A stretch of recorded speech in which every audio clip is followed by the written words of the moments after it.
What's up, Inklings and Arklings? Welcome to the Splatoon 2 European Championships! Before we get into all the action, I have a very special message for you from one of our squid researchers.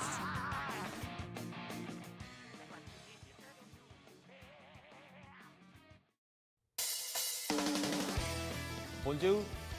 皆さん、こんにちは。理科研究所の研究員です。スプラトゥーン2ヨーロピアンチャンピオンシップ決勝大会のためにここパリの会場にお集まりの皆さん、ありがとうございます。そしてライブ配信をご覧の皆さんもありがとうございます。昨日行われた試合はお楽しみいただけたでしょうか。残念ながら8つのチームが敗退となってしまいましたが、どのチームも素晴らしい戦いぶりでした。勝ち残った4チームのうちどのチームがスプラトゥーン2ヨーロピアンチャンピオンシップ2018、2019の勝者に輝くのか、本日の準決勝、決勝がとても楽しみです。さあ皆さん、この大会の最終ステージを一緒に楽しみましょう。そして勝ち上がったチームの皆さん、頑張ってください。一人一人がベストを尽くせるよう私も応援しています。それではアビエント。Como arigato gozaimashita, Nogami-san. Are you ready to see some of the best Splatoon 2 players from Europe battle it out on the stage? 12 teams qualified to be here. Yesterday they played in the group stages. They were split into 4 groups. The winner of each group is going to be walking onto the stage for your semi-finals, battling it out to make their way into the finals. Let's chat a little bit about those teams now. Our reigning champions are back. Back Squids is coming back. They want to defend that title. They are the favorites for the competition, but there's another team that has home soil advantage. Alliance Rogue from France is coming in here. They've got the crowd, they've got the support. If anything, they can potentially cause an upset and beat back Squids. There's also another team that could cause an upset, the Dark Horse, if you like. They've already taken out fan favorites Team Mako in the group stages. They are, of course, the Nordic team, Mpari Gang. And finally, see, they got a little bit of support. Finally, though, these are the underdogs because we don't know a lot about them. But if anyone's going to shake things up a little bit, it is, of course, Polarized from Spain. Those are your 4 teams, and they are all battling it out to be called the Splatoon 2 European Champions. On top of that, they want to take home the Splatoon 2 trophy next to me. They want those winners' jerseys, and they want these really sick gold Nintendo controllers. Can you imagine taking one of these home? I definitely want one. Maybe I'll steal one quickly and just run backstage. None of you saw anything, okay? It's now time, though, to get into the action. Our first semi-final, I'm going to chat a bit about both of these games. They will be best of fives. When we move into the final, we'll have a best of seven, and we'll break that down a little bit more. But I think it's time that we get the teams on the stage. What do you think? Please make some noise and help me introduce from Spain, it's Team Polarized.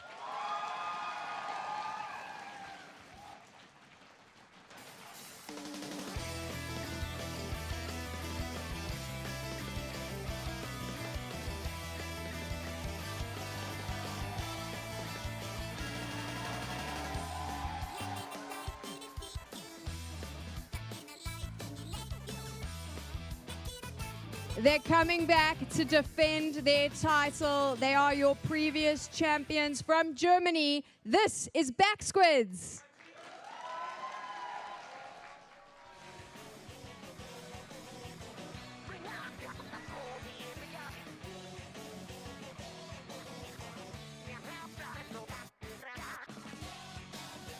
While our teams warm up, we're going to make sure that we don't miss a single drop of ink. So I have an incredible shark casting team joining me now. It is your Splat by Splat commentator, Bowie, and he is joined by a previous European champion, professional Splatoon 2 player, Wasdom. They're in the commentators box. Gents, let's have a little chat here about this best of five format for the semifinals. Walk me through the modes and the maps that we're going to see played. Thank you very much indeed, Tech Girl. My name is Bowie, and I'm of course joined by Wadsum here in the booth. The crowd is absolutely electric today. It's great to see. As we've mentioned, two fantastic teams coming up onto the stage right now. Reigning champions, who I know that you've played with as well in the past, and obviously Polarized. I mean, we're looking at the teams here. First of all, we'll just quickly go through the teams and then have a look at these maps and modes. So Backsquids consists of Echo, Margin, Kaito, and Ben, who, as we've known, have been incredible players across the board. Echo, specifically, you were mentioning yesterday, is a force to be reckoned with. Such a stoic and brilliant leader for the entire team, and that's what makes him so good. Yeah, especially on his role, the charger, he just brings so much structure into the game, and having a charger is just so safe in an environment like this. Like, if someone can make a difference on Backsquids, it's him. Like, if he gets the impact plays, if he just hits his shots, that can win them the entire tournament here today. Sounds good. On the other side, we have, of course, Polarized, consisting of Lewis Boo, Anto, Loki, and Roderick. And yesterday we saw Roderick play a lot of great Splatoon, really influential across all of their games that they played yesterday. So it's going to be interesting to see what they can bring against the reigning champions. So let's have a look at these maps and modes and what's them. So what are we going into for game one? Yeah, first game, it's Calamblitz, New Albacore Hotel. This is one of those maps where it's really hard to push to the basket. Like, there's only 3 ways to push there, and 2 of them consist of grids, so you can only walk over there. You can't really swim through, so you're really exposed. It's really hard to push in there. And this is one of those maps where it's a really slow-paced map because you can't really force pushes that much. Yeah. So it's going to come down to like those like set pieces and that pushing together and those like waves of pressure. The completely opposite of Makomard yesterday. We saw only KOs on this map on Calamblitz since it's so easy to push to the basket, but this map is the complete opposite. So we can be excited what the teams have prepared for this map to actually crack the defense. If you are just joining us and maybe not so sure on the specifics of something like Calamblitz, it is a newer mode, so some people may not know so much. The idea is to grab as many clams as you can. If someone grabs 10 together, they'll get the power clam, throw that to an enemy like point, which it looks like a big ball. It breaks and a basket appears. Throw the clams in and get even more points, and obviously get that the 100-point KO. So it's one of those ones where it's like a 2-part kind of game. You've got to collect everything and get that map control, and then press into that main area. So that is our first game, and then if we game 2, we're going to be going over to tower control on the Reef. So the Reef, being that kind of the beginner stage, we had it for so long. It's one of the smallest stages, so aggressiveness is really rewarded here, small spaces. And both of the teams have pretty aggressive lineups. Like, Echo is one of the most aggressive chargers we have out there. But also looking at Spain's side, they have 3 Slayer players here, offensive players.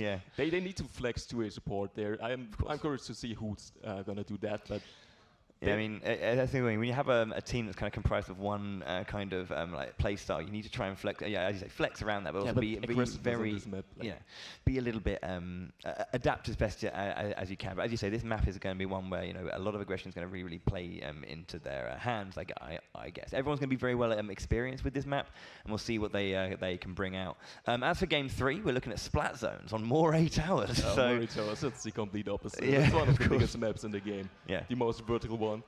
Maybe not a fan favorite, but yeah, some hate it, some love it. I mean, yeah, on this map, especially splat zones, you can push up a lot to the spawn and just lock out the opponent pretty much, because it's such a long way to get to mid. So pretty exciting, long-range weapons excel there. Yeah, let's see what they bring up. Those are, of course, our first 3 matches. It is a best of 5, so if we do have to push further forward, we will be seeing we'll be seeing a couple more modes in Rainmaker and Tower Control, and we'll get to those if they become relevant. But it is a best of 3, and we want to see that game 5 as well. Totally. So that's how it's looking up here, Sam. How are things on your end? To Tech Girl. Is ready for some action. Our teams are ready to start playing. We have Back Squids taking on Polarized in our first semi-final of the Splatoon 2 European Championships. They are ready. Let's have a quick chat as we go into game. Gents, tell me a little bit about Polarized specifically. We keep calling them the underdogs, but in all fairness, they had a very easy run to the semi-finals yesterday during the group stages. Yeah, I mean, easy is one of those words that we. I mean, it was one of those big games. Like they had perhaps they had no of the major obvious top seeds, let's say, quote unquote, in their group, but they had great resistance coming out from the Portugal's the Portuguese team. Excuse me. Yes. So they had to fight very, very hard to get out of their group, but they didn't have one of those top seeds to overcome. But as we were saying a bit earlier, Roderick specifically was playing very, very strong for their team and was putting in some serious work. And the audience getting excited. We're jumping into our first game. So here we are, your first semi-final of the Splatoon 2 European Championship here in Paris. It's Back Squids versus Polarized.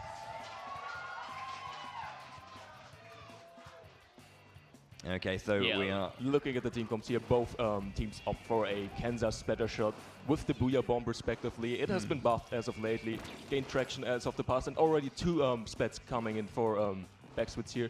That should at least get a mid control here. Echo, he's losing the 1v1 to Loki here, but the revenge splat already by Kaito here. Nice so and things quick. are about, self jumps coming in. Self jump being an ability which hides your super jumps to mid.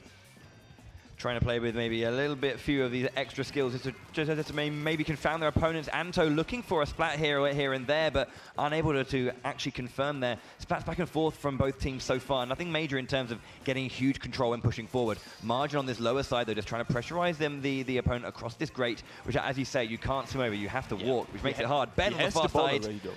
Yeah, Roderick does go down on that far side as Ben pushes to take down Loki, who also goes down, but gets taken down by Anto just before. Yeah, I think that's Margin pushing from the far left side right now. Yeah, he has a power clamp already. Kaito is with him as well. They have the baller. They could just go for that power play baller into super jump to get that first basket and the first points. Yeah, so one thing you're going to see a lot of, or at least it's quite a strong choice for most players, is going to be using these power plays, by which using multiple skills. You can see the baller being used there, and normally you have teammates jump to your point, but Polarized go down 2-1 right now, but they are still surviving. As I say that, though, Kaito comes in, and the first power clamp is down. Yeah, they still have some clamps at their disposal. They can extend the lead and extend that push. See Roderick. Echo! Yeah. Can he find another one?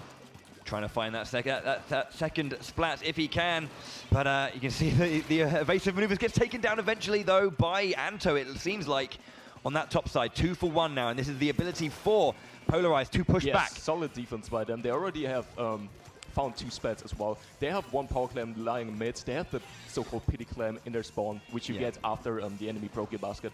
So they have a good clam economy right here right now. Yeah, so they have to be careful, though. You can see Echo just waiting on that far side, being a very strong defensive force. And it's three Inklings down for the side of Polarized. Excuse me. That's effectively a full wipe. So yeah, Back Squids in full control of the mid area. They have some clamps themselves right now, but they don't have any specials yet to push in. Yeah, they get the baller now. Margin on the far top right side. He's going for the baller, gets 1 splat already. He's pushing in. That might allow for the jump, but no. Yeah, Ben going left side. He was no one was minding him since Majin was just distracting all of them. You can see Echo here just scary now. Yeah, Echo here just being again a scary point on this top, unable to be taken down, just holding point for his teammates who are able to jump to him every single time. And then you can see they're just taking down the opponents once again, 2 for 2 now. Can they get any more clams in? No, they can't. 31 points is going to be the score for now. Polarized have to make some kind of play into this game soonish because we're running out of time. They're stabilizing, but it's really up to them to get that mid control now to set up the next push. Ben is still there. Anto finds the splats though. Echo already setting up on the grids on the far right side. Yeah. Roderick here trying to make as good play as he can. Sees that he's being focused down by Echo. Gets out of the position. You can see Roderick trying to cross this grate if they can. Trying to find that pressure. Takes down Echo. And Roderick's through. There's Bendo. And out comes the bubble blower. But it's still a 3v2. Oh, misses the throw. Loki grabs it again though. Can he get? He does get that first points on the board for Polarized. But that's a push now. They still have some clams. They need to get the splats here. It's a 3v3 right now. Loki finds the splat on Kaito. Anto, can he get Majin as well? Does go down. This is very good right now for Polarized. They're fighting back. Spawning right next to them. They can extend the push. Yeah, that's scary. It's only Louis Brewer alive right now, but that is a really strong push. That is a really strong push. 44 now. 1 minute left, so this is still like Backsmiths are in the lead, but yeah, the Spanish team can take it at any time. Good strong pushback from Polarized, showing that whilst we do have our champions in the German squad, the Spanish, the underdogs, still showing that they have the quality to be here. Roderick escapes back to safety. You can see the Stingray coming out now from Echo. That back line so strong. Margin walking over the grates to get to that central point. Yeah, Backsmith has good mid control right now, so the Spanish team might need to invest specials to actually push back in mid. Actually, Backsmith's going for a pretty aggressive play here, using specials to even get to that, to get another push in. But yeah, it seems like Majin is completely wrong on the right side. Can he be stopped? I think he's gonna get the clam, but I don't agree with this play because all it does, he can't really follow up with any clams. They're getting wiped eventually, and they're just giving the opponent another power clam, allowing them for a good overtime, potentially a push to win the lead. Indeed, barriers back up, and here is overtime. Loki has got the power clam. He has to make a move. Kaito is waiting on that far side as well. Echo got already a splat there. That's super important. Yeah, like we see on the top, they're close to getting that ball already. Roderick, though, going in there, taking down Echo, but gets taken down himself. Loki's the only one left alive. That's the full wipe. Yeah, that should be the game for Backsquids here. They're not going to be able to get back to that power clam. And first game going over to Backsquids, the reigning champions, opening up that semi-final in emphatic fashion. I mean, looking back at yesterday, Backsquids just had 4 KOs in 4 matches. And now it went to overtime, so it really shows that, yeah, we're on a different level here now. This is the best of the best of Europe, so... Polarized did do a great job of having that counter push and bringing it all the way, to a 13-point difference. Yeah. That was very strong from them, and they managed to get splats here and there. And whilst there was that almost melee, that maelstrom of action going on by the basket, they managed to get splats whilst also throwing in the clams when they could. It was good multitasking from Polarized, but the eventual strength of Backsquids was too strong. They fended off that push, and then finally managed to get that push back. And that was the end of Polarized campaign in that particular game, but it was a good start from them. Some more maps up here. We are heading to Tower Control the Reef. Like we mentioned before, small mech, aggressiveness is rewarded here. Both teams are kind of known for their aggressiveness. Yeah. So it kind of comes down to who individually outplays who, especially in the front line. Yeah. I mean, looking over at that front line as well, when we saw Roderick, he's breaking into these, breaking past the front line, trying to get his way into Echo specifically as well, and he's doing a great job of just being a hazard right now, and he's been doing very well, just as we saw yesterday. So it's going to be good to see what he can do when when you say a map that really, I guess, rewards aggressive play. If he's going to be, getting into that backline and just becoming this like antagonistic like property within the map, I'm just going to see how well he can do to get into Backsquids then. But that said, we do have strong work coming out from Margin and Kaito as well to like counter that back. But no, as you say, tower control, bit of a different map as well. We're going to be having to ride that tower all the way through those checkpoints, and it's one of those games that may feel like it is a little bit slower pace than something like say Rainmaker or whatever. But it can kind of run out. But we're jumping into game 2 now, and we're seeing the Blastron side of Polarized here. A Blaster is a prominent weapon on this type of mode, especially since it can really just contest the tower. You can't really hide behind the tower since the Blaster can just split you behind it. And we have the Kensa undercover as well from, I believe, Margin there, yeah. Oh, they find Roderick though. Ben also finds another split. Ooh, 1 for 1 well. there. That's already a good opening. That's a really, really strong start. 3 for 1 to begin with. They're going to be making their way onto that tower and starting that push now. They are up to the first checkpoint already, and they are taking that down with relative ease. There it goes. There's a Stingray ready on the side of Polarized. They also use it already. Echo with the 1v1. Stingray 1v1. He finds the splat. That's huge for them, because that effectively means they can safely push through the second checkpoint. You see Roderick trying to flank here on the left side. They spotted him out though. They're aware of him. Yeah, that's already a pretty good lead. They're already close to this third checkpoint, but there is a massive team wipe though from Polarized, who stopped that advance. Nice and, well, early-ish. Yeah, but already 2 checkpoints for Team Backswitch here. That's a huge start for them. So let's see how the Spanish squad responds here. Indeed, 24 points left on the board for Backswitch to get, so they're going to start making their campaign here. Loki goes down in the center to Ben, who does get taken down as well. Lewis Boo unleashes the Inkjet and will start trying to catch anyone if he can. Maybe he can get 1 or 2 splats there. Gets 1!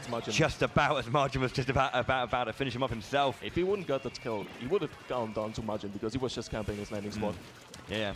Roderick now does get taken down by Kaito. And Echo and Ben there as this united front taking over the bridge, going around the sides. Echo is just doing so much work from down there. Yeah, we're trading just splats right here. I mean, Polarized really needs to invest some specials to win the first neutral, to start something here. Great evasion there from and you see Kaito and Ben always playing around the bridge area. If you control that bridge on this map, you have an overview over the whole map. You can drop onto the lower grounds, and that gives such control for the whole team. Yeah, and you can see Ben as well, preemptively using that baller to get into the enemy side and to start taking ground on that side. Echo phases back, grabs the Stingray, takes 1 down, Roderick that is, and has to push back with a little bit of pressure coming out. Counter Stingray from Anto. Does he get any splats for it? He can at least stall, but his teammates need to go in, like especially if he pressures with the Stingray. They need to get those splats. You can see the strength right now. The strength of Backsquids. Whoa, taking down a KO there, showing that their strength, they can yeah, they can do anything. Consistently kept winning those 1v1s and forcing 2v1 situations, winning the neutral, getting more splats, having more opening, and just not allowing Polarized to start anything on this map. Yeah, and that's the thing. You were talking about how the slower paced nature of New Albacore Hotel as a whole maybe did play a little bit of a part of why Polarized were able to kind of come back and fight a lot more there in a game where Backsquid have a lot more aggression on their side, and they can use that smaller stage to really go through the choke points and kind of just push and pressurize the opponents so much that they can't fight back. Yeah. And then you can see how strong they are. Reminder that this is what they're the reigning champion, not for nothing, Yeah, of course. And they showed that, that's exactly what we expect from them. Yeah, it was nice to see those wonderful golden pro controllers as well. One of the rewards that our teams are playing for, shining gloriously on the stage in the center. Reminder of what's at stake here. Currently, it's 2-0 then to the reigning European champions, Backsquids from Germany, and our underdogs from Spain, Polarized, looking to put, get a point on the board, but showed a lot of heart here and there, especially in game 1. So let's have a look over to game 3 then. Let's remind ourselves of where we're going for this particular map. Yeah, we are on Splat Zones Moray Tower. That's the one. Splat Zones Moray Tower. This is one of the slower maps, since it's just so huge. You've got to control a lot of space, so longer weapons excel here, especially the charger. Both teams had the charger. A2 on answer to on side of Polarized, and of course Echo, we talked about him earlier, for Backsquid. So it really comes also down to which charger just takes out the other charger more. Yeah. And just finds more splat and controls more space. When it comes to Moray Towers, the verticality is the biggest thing here. It's a very, very tall stage, and it's going to be, as you say, charge is going to be very, very important. That longer range, that ability to pressurize from above is going to be strong. And we've seen from Backsquids that they have that kind of quality coming out from the majority of their roster. So we're going to see how that goes when we jump into game very, very shortly, and we'll see how our players are doing. But one more game, and then we have Backsquids, the reigning champions, in the grand finals. If they win, if they get that one more, can we see a game 4? But it's all on Polarized to do that. And I think, as you say, Splat Zones, it's one of those things, isn't it? Like we were mentioning it yesterday during group phases, is that when the zone is controlled, you don't have time to muck around or like regroup or do things, you have to stop that timer because it's always going to be going down. It's not like, you know, if you look at something like you know, tower control, it resets to the neutral. You actually get your penalty points if you get control completely wrenched off. But if it's not completely wrenched off, you're in trouble. But here we go. It seems like we're starting already off. Murray Tower is looking at the comms. Yeah, we see Majin on the Ken's undercover, an amazing painting machine. Basically, it just puts out so much turf and gets so many supportive specials. And we can see these 2 splat zones there on the bottom, separated in that center. Lewis Boo using that sloshing machine just to get some hits here and there. It's also interesting to see Polarized not opting for the charger here. Instead, we have the Explosive, the preferred backline here. But he's, that's effective wipe already. Sorry, and this is pretty scary on this map because you could push up pretty far here and just lock out the opponent. Not easily, but even if you die here, you can just jump back to your teammates because they have so much room to make up. Yeah, exactly. Yeah, I mean, really pushing in. And you can see now both control points currently from Back Squids as the time is ticking down, and just pushing so far into enemy territory, making it very difficult for the opposing team, the Polarized, to get back into this game. And you just saw the aggressiveness of Echo. He's one of the most aggressive starters. He just pushed up with them, used his Stingray pretty close to the enemies, but they find 2 picks. They neutralize their own zone. Can they get the cap? That's exactly what they need right now. Oh, they find Echo. He jumps off the map. I think they're gonna get these super jump as well, and they should cap it here. They just need to just get that complete, confirm, get the other one never before. Mind. Can they get that one? Can you get the cap?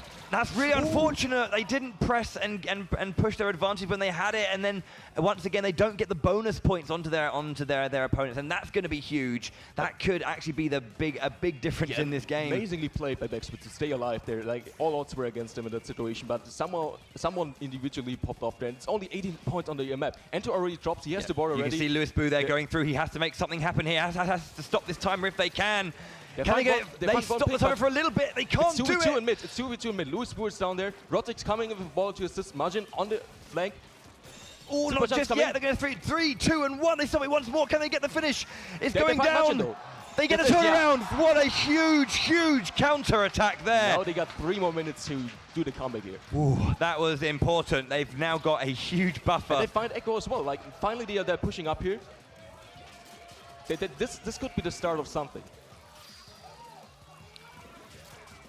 Lewis Boo trying to pressurize on that far side. You can see they're doing what Backswids are doing previously, trying to push up as far as possible, make it difficult for them to do anything. Already. Lewis Boo trying to push up here, finds Majin. Amazing play by him. He might go down to Kaito though. Trying to stay alive. Touching everything though. Absolutely moving like a Quicksilver right now. Beautiful Echo movement. finds Rodrik though, but yeah, it's effectively a 2v3 right now for Loki. But if Loki can find the spat on Echo here, gets taken down but now. Look at the timer. They got close to taking the lead here. I mean, we are still 2 minutes in the game, so everything is possible as of right now. So currently we do have the timer ticking down back on Back Squid's side. There is 2 main points left, but these penalty points are going to be in charge. And again, they've given themselves a little bit of breathing room here. Spot out Ben. They get 2v1ing him. Nice flank That's the opening for them to push back again. They almost have a Booyah bomb here. Yeah. Uses it immediately. Probably just pressuring their zone. Yeah.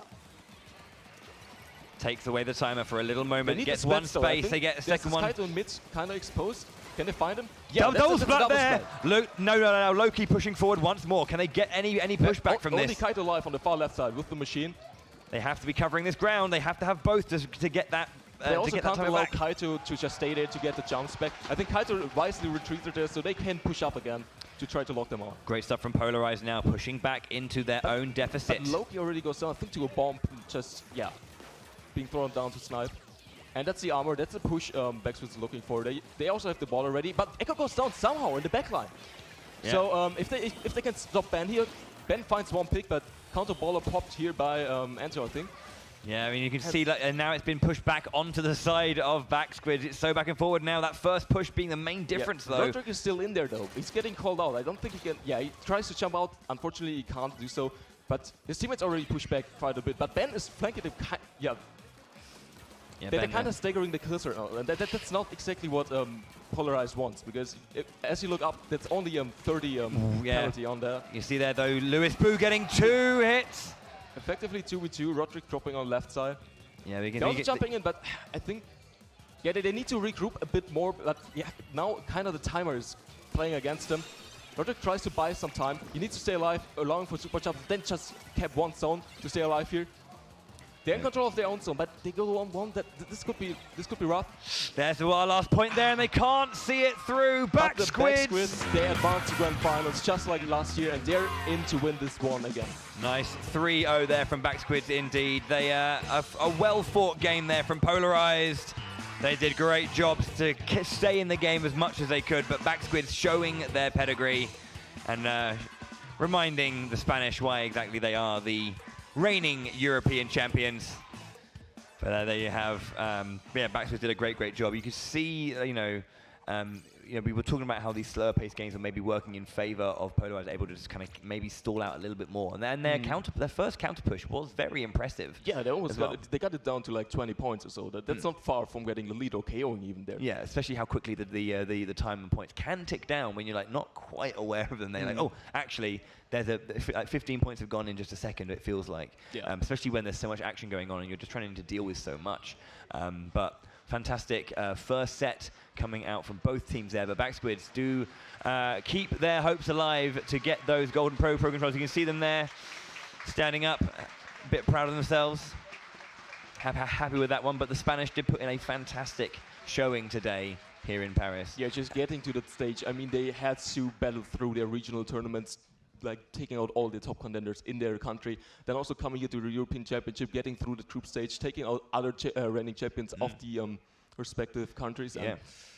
And then obviously managing to qualify actually in the group stage as well, beat out other champions of other regions and make it to this wonderful stage. Congratulations to them for making it this far. They will obviously take home, I believe, joint third, I believe, with the other loser of the other semi-final. But top four in Europe is not much to sniff at. It's a pretty good result. But what we'll do is we'll throw it over to Tech Girl on the stage to have a quick interview with the Back Squids. Tech Girl. We have our first finalist for the Splatoon 2 European Championships. It is Back Squid, and standing with me right now is Echo. We get to have a little chat to him about that game. A very clean, calculated win, impressive. Tell me though, in map number 3, it seemed like Polarized might have a chance to claw it back. Yeah, I mean, basically we had the chance to KO, but we kind of overextended and were too greedy for the kills and just maybe threw it a bit. But just one more thing, it's Kaito's birthday today, so, well, Should we sing a little happy birthday for him? Okay, 1, 2, 3.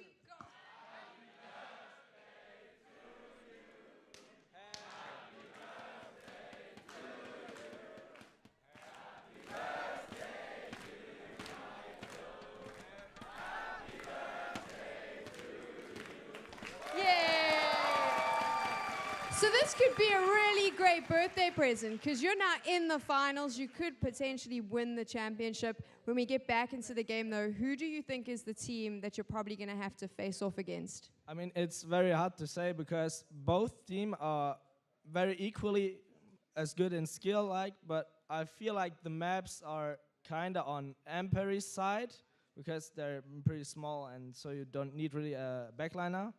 But I don't know what to say. They're both like equal. You're ready for both, right? Yeah. You got this. Of course. Fighting talk from our reigning champs. They will be coming back in your finals to defend that title. But first, they're going to have to face off against the winner of the next semi-final. We're going to take a quick run back to spawn, and when we return, Impari Gang faces off against Alliance Rogue. We'll see you in a bit.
Welcome back to the Splatoon 2 European Championships.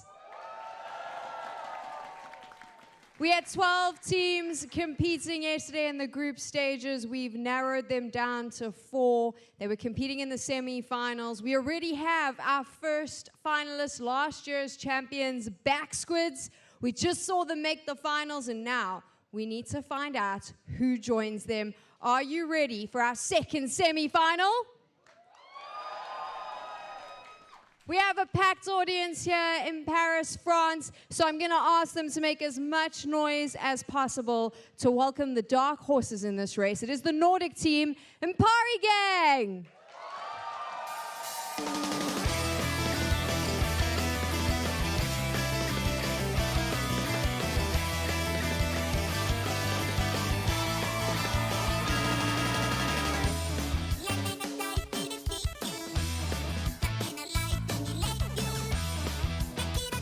And I can already see in the crowd that the flags are ready. They are the home team. They are playing on home soil. This is your French team, Alliance Rogue.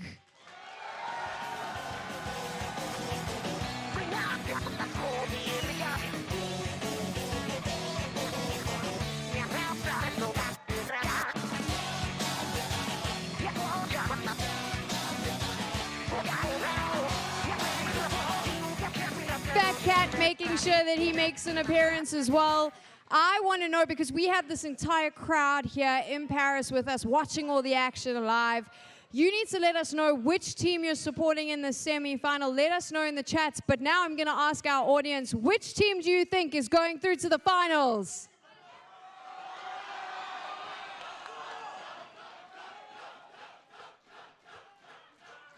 They've made their decisions.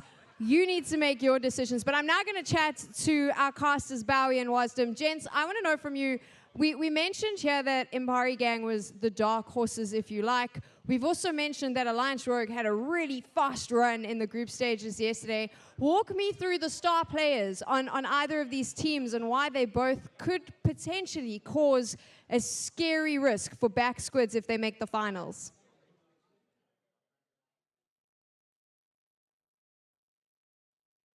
Or don't. I mean, I can answer that. Well, yeah, there we go. Hello, I'm Bowie, this is Wad. Yeah, so this is a bit of a tricky question, and the reason is because both of these teams are stacked. There's no star player. Get better than that. Yeah, I mean, basically. if you look to Imperi Gang, you say trying to pull a star player out of Sendo, Plantro, Kaldemar, and Nike. I mean, they're all well-experienced players. They've all been around for a while, and they're all brilliant players. I mean, I know that Sendo is perhaps one of the more well-known players in that particular team, being a member of Ghost Gaming as well, of course.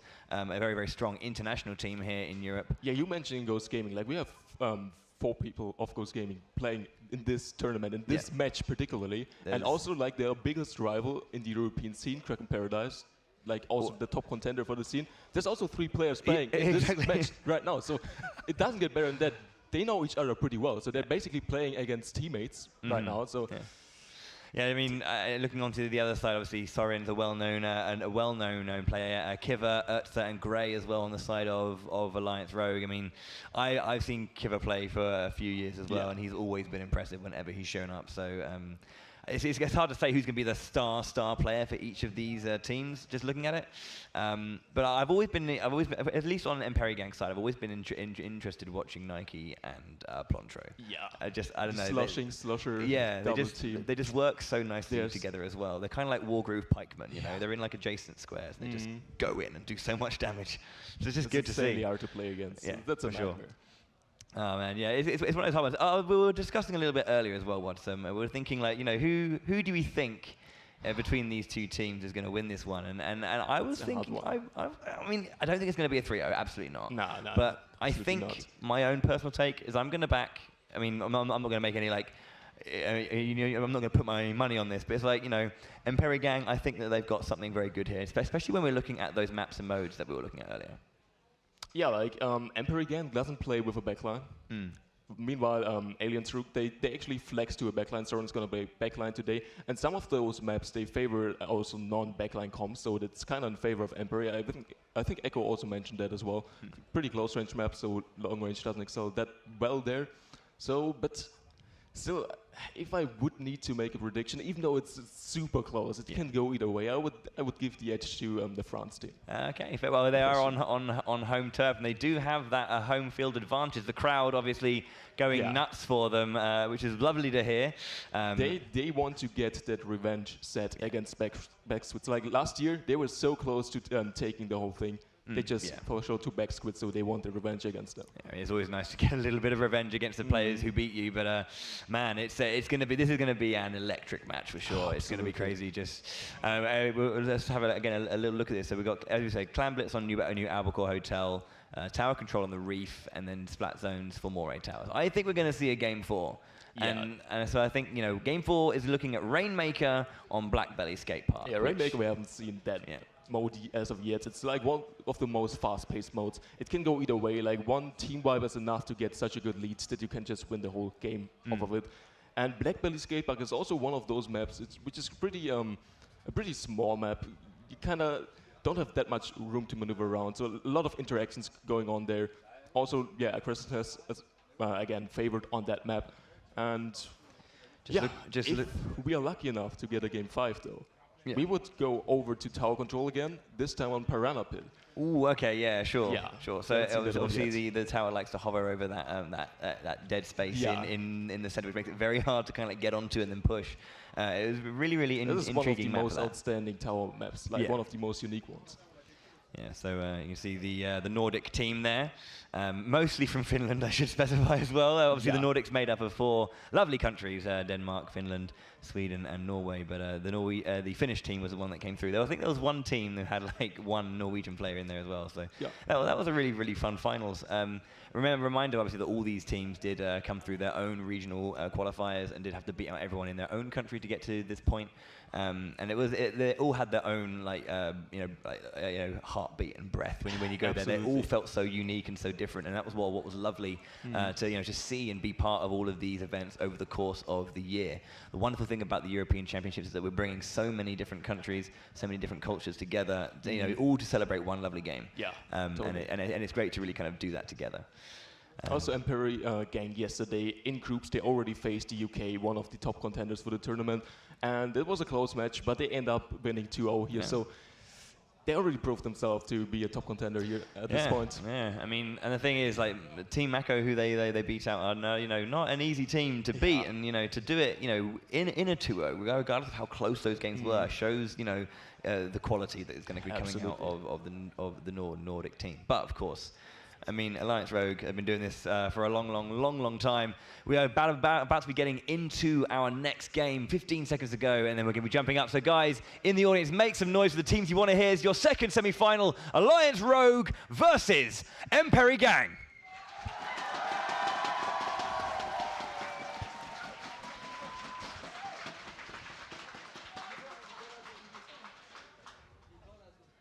And then there was silence. Here we go, Clan Blitz on New Albacore Hotel. We've got in yellow. This is where it begins. We see Sendu already on the Tentarbella and Gray doing the same. The Tentarbella being like the most... You can push so well with this weapon. The giant shield, the bubbles, which it also has. especially on this map where it's so hard to crack the defense, when you have to push over those grids, it just comes in super handy. And yeah, they're really going at it the Brella immediately starting off. But he's getting Sendo does already. go down. Yeah, it's 2 down. 2 down on the side of Emperi Gang as Alliance Rogue will now be pushing their way forward. But Nike finds Urza, but great. Somehow sneaks in already. He can save himself with the Brella. Can he confirm the kill here as well? Oh, he's getting saved by Sendu. Great, that's amazing 2v1. Like, this is already starting off great. He was just holding so much time and space for that. Yeah. You know, he was 2v1, but he wasn't going down. He was just getting so many resources on his attention. Very good stuff. Yeah, Urza already finding the max opening pick here. Sendu also dropping into mid already. He can't. Yeah.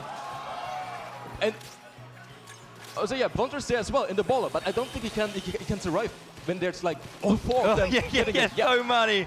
Alliance Rogue just shutting down. They have full mid control now. They can just collect some clans, get some specials to start a really, really good push here. There's Stingray already coming in here by Soren, flexing on the backline. He's on that, on that heavy splatling. Heavy splatling being also another good weapon on this map, especially on those grids, where it can just walk around. But now, the response by Finland or the Nordics here, 3 down on side of France. So they kind of regain mid here. They're still trading spets left and right though. Yeah, Sendo there taking his stance. He's the only one alive now on the Nordic team as Urza is trying to finish off that his opponent and gets it.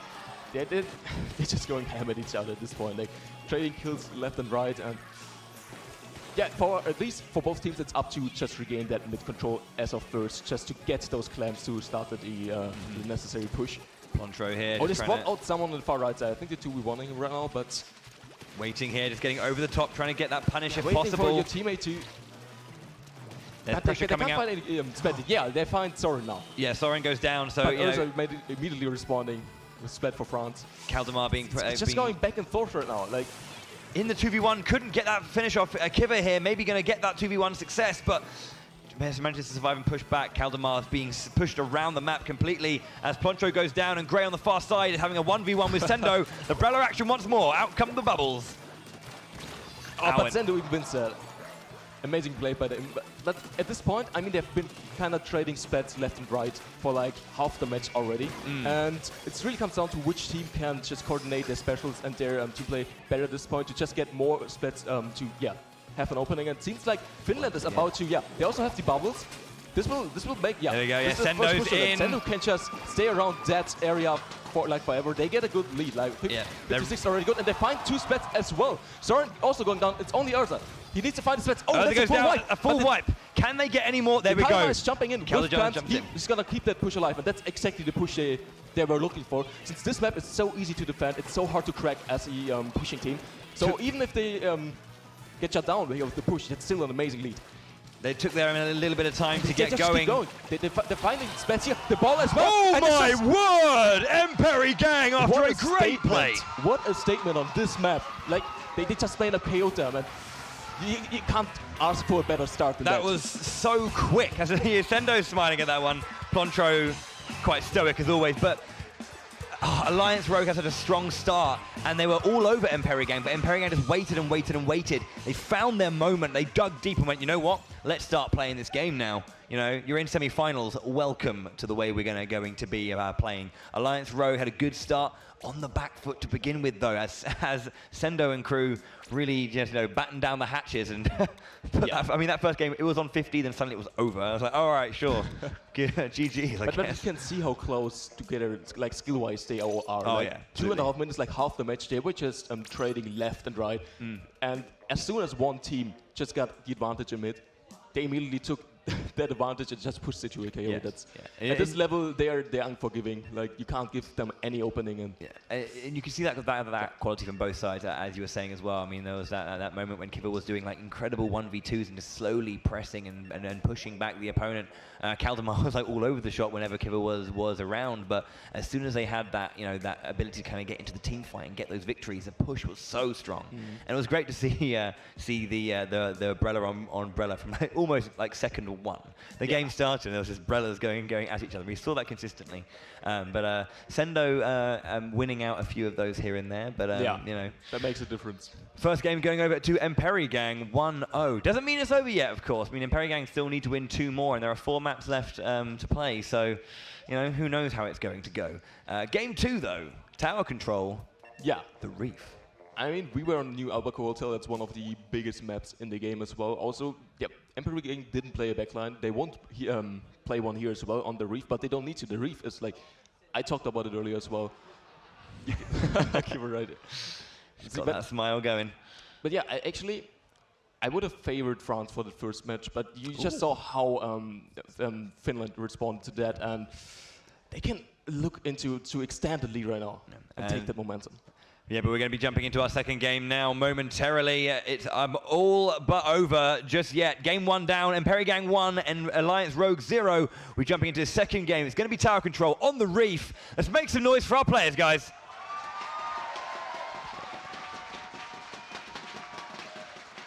I really properly see some. Yeah, I was just about to say Kenza undercover here on side of Cray. This weapon is just a beast at pushing the tower. You can just get on it, and you basically, you need to thread through the shield first, and you can just distract your opponent forever with the torpedo. You really got to respect that. Sendo already opening up aggressively. The armor on side of France, though, yeah, they find already 2 picks. They just waited for that armor and then pushed in after that. That was probably the right call here. Gives them the early advantage early on here. Alliance Rogue, though, getting a very, very strong start. Yeah, they also find Nike on the bridge, so there's no flanks coming in. The first checkpoint already secured for Alliance Rogue here. There's no one flank on the left side as well. Kiver's already... but Kaldemar's coming for the bridge. They didn't watch that. Kaldemar managed to get that flank, but gets taken down immediately by the opponent. Yeah, right now, just Stingray's coming in. Kiver with the baller as well. They need to find the picks here to even they get the second checkpoint. Wow, very strong right now from Alliance Rogue. Triple splat coming out from Kiver! Can he get the 4th one? Can he get that complete team wipe himself? He's been so strong this game. Beautiful to see from him. One more checkpoint stands in the way. He also has the ball already on the far left side. He unfortunately goes down though, so this might be an opportunity to stabilize for the Finnish squad here. But what a lead already and what a push. What a play there from that team. Great stuff coming out from Kiver specifically. Being an MVP in that place, while his teammates were supporting wonderfully for him. Soren having to just get out of dodge. To finally regain mid here, and I think they're just about to do that. Soren's jumping out as well, and yeah, that's effectively only Gray in mids. He's the support player. He can't do much on his own. Nike, he doesn't know he's there. Like Nike, Gray's still camping on that left side, so throwing out these fizzy bombs, just trying to. There he is. But as a support player with this weapon, you really need to play around your teammates, so I don't think he can sustain it for any longer. Gray jumped out, but Gray goes down in the center, and Emperigang suddenly on the board, pushing to get some points going. Alliance Rogue has 3 specials, so they can have a good defense here. The Booyah Bomb coming in by Urzer, playing the Kansas Spatter shot here. But they're not finding any picks as of yet with it. Now the Stingray comes in, now the picks also flow in, so that should be a decent roll. But Finland, or Nordics, they got the first checkpoint, so they don't go away empty-handed. Yeah, good start from them just to get that done. It's important to get those things down. Kaldemar goes down in the center. Soren just trying to control that space for his team as they're pushing back onto the tower. You can see on the far side, Sendo having a 1v1 with Kyver, wins that one out. Gets taken down and there's afterwards. Still so much map control. Like, look at that blue turret all around the map. So it's really hard for Emperigang to push that. Kaldemar trying with the flank from the high ground here. Doesn't really successfully find it because Gray can just stay on the tower, gets the shield out and just push the tower even further. Can they get to the next checkpoint? They can. They're getting past it. They're going to be pushing for the finish. This is getting close, but yeah, they found 3 speds, so they should stabilize here. But that's even a better lead for France right now. 2 minutes left on the board. You can see how many resources we've got on the side of Emperigang. 4 specials available now. And they find Urza without even using one of them. A big power play going to be coming out very, very shortly. 1 player down on the side of Alliance Rogue. They don't know keywords on the bridge though. Like, you can just drop on the tower at each time. Yeah, Kaldemar pushing back with that baller. Does look at having a 1v1 there. Does go down eventually to Gray with that. Kenza undercover. Yeah, the defense by France looks really clean right now. That's exactly what they need to tie things up here. Okay, Sendo pushing back there. Tries to get a shot onto Urza. Gets that one. Can he get 2? Gets taken down. I didn't see that since, he used step jump. You can't see that even. You gotta get pretty close in order to see that. But yeah, that's exactly what France wants. They just want to trade those splats, which means they're gonna stay into control, and they want to force Empirigan to invest resources, specials, to regain mids, so they don't have them ready once they actually push. Galdemar on the far side. You can see the duo there of Nike and Sendo needs pushing to forward. invest the ball Kaiba. into this. That's exactly what France wants. Yeah. And he's getting called out. 2v1 right now. Grace just, that's exactly how he played. And that's amazing defensive play by France right now. Yeah, Nike now just gets one there with the Explosher. Can he get a second one? But they're already 2 down again. I mean, Super Jump's coming in. They're kind of holding the bridge. That's exactly what they need to, but they need to get rid of Kiver as well. And he just finds the splats in all those situations. You can't find another one. There we go, using the baller. That was so close to get 3 again, but there is... But yeah, that's 3 down again. It's only 30 seconds left on the timer, so it's getting rough for Empirigan. They're also having, the Stingray ready the whole time, basically, for France. So if the Nordics start a push here, they still need to get rid of the Stingray first, and the Stingray can just shut down pushes on its own. So this is looking pretty rough. They need to find the splats here to get something going. They're investing 2 ballers into that, finding no splats yet. Plantro goes down. As the They timer... are on the tower, but Kiver already pushing them. They're in good positions. The Stingray could go up. No. As the Actually, timer Soren goes down. As we hit overtime, however, all it needs is for Alliance Rogue to grab the tower, and they do. What a response after that first match. Equalized here. 1-1 between the Nordic and French team. That's exactly what we want to see. So we're going to be getting at least a game 4.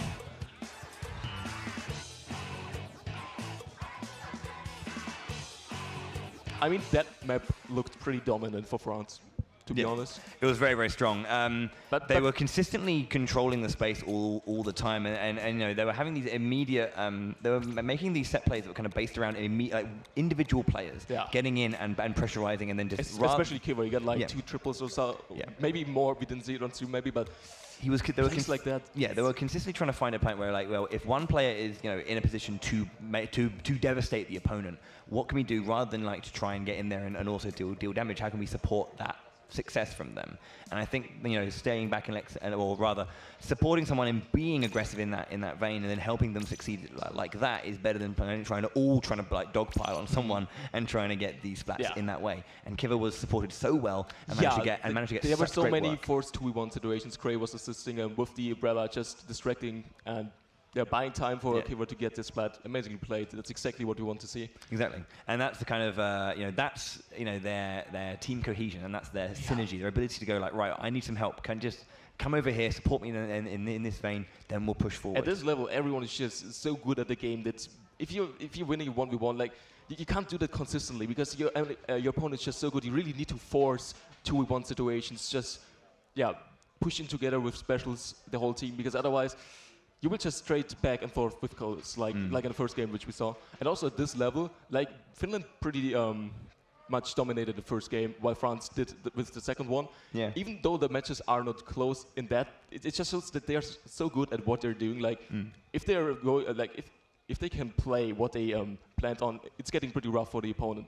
Yeah. So we are 1v1 here, even though both teams dominated each other once. So. It was kind of interesting as well how you were saying that first game you were thinking that was going to be something that was in favour of Alliance Rogue, and then that was actually the game they lost, and then the second game is the one that they do take over.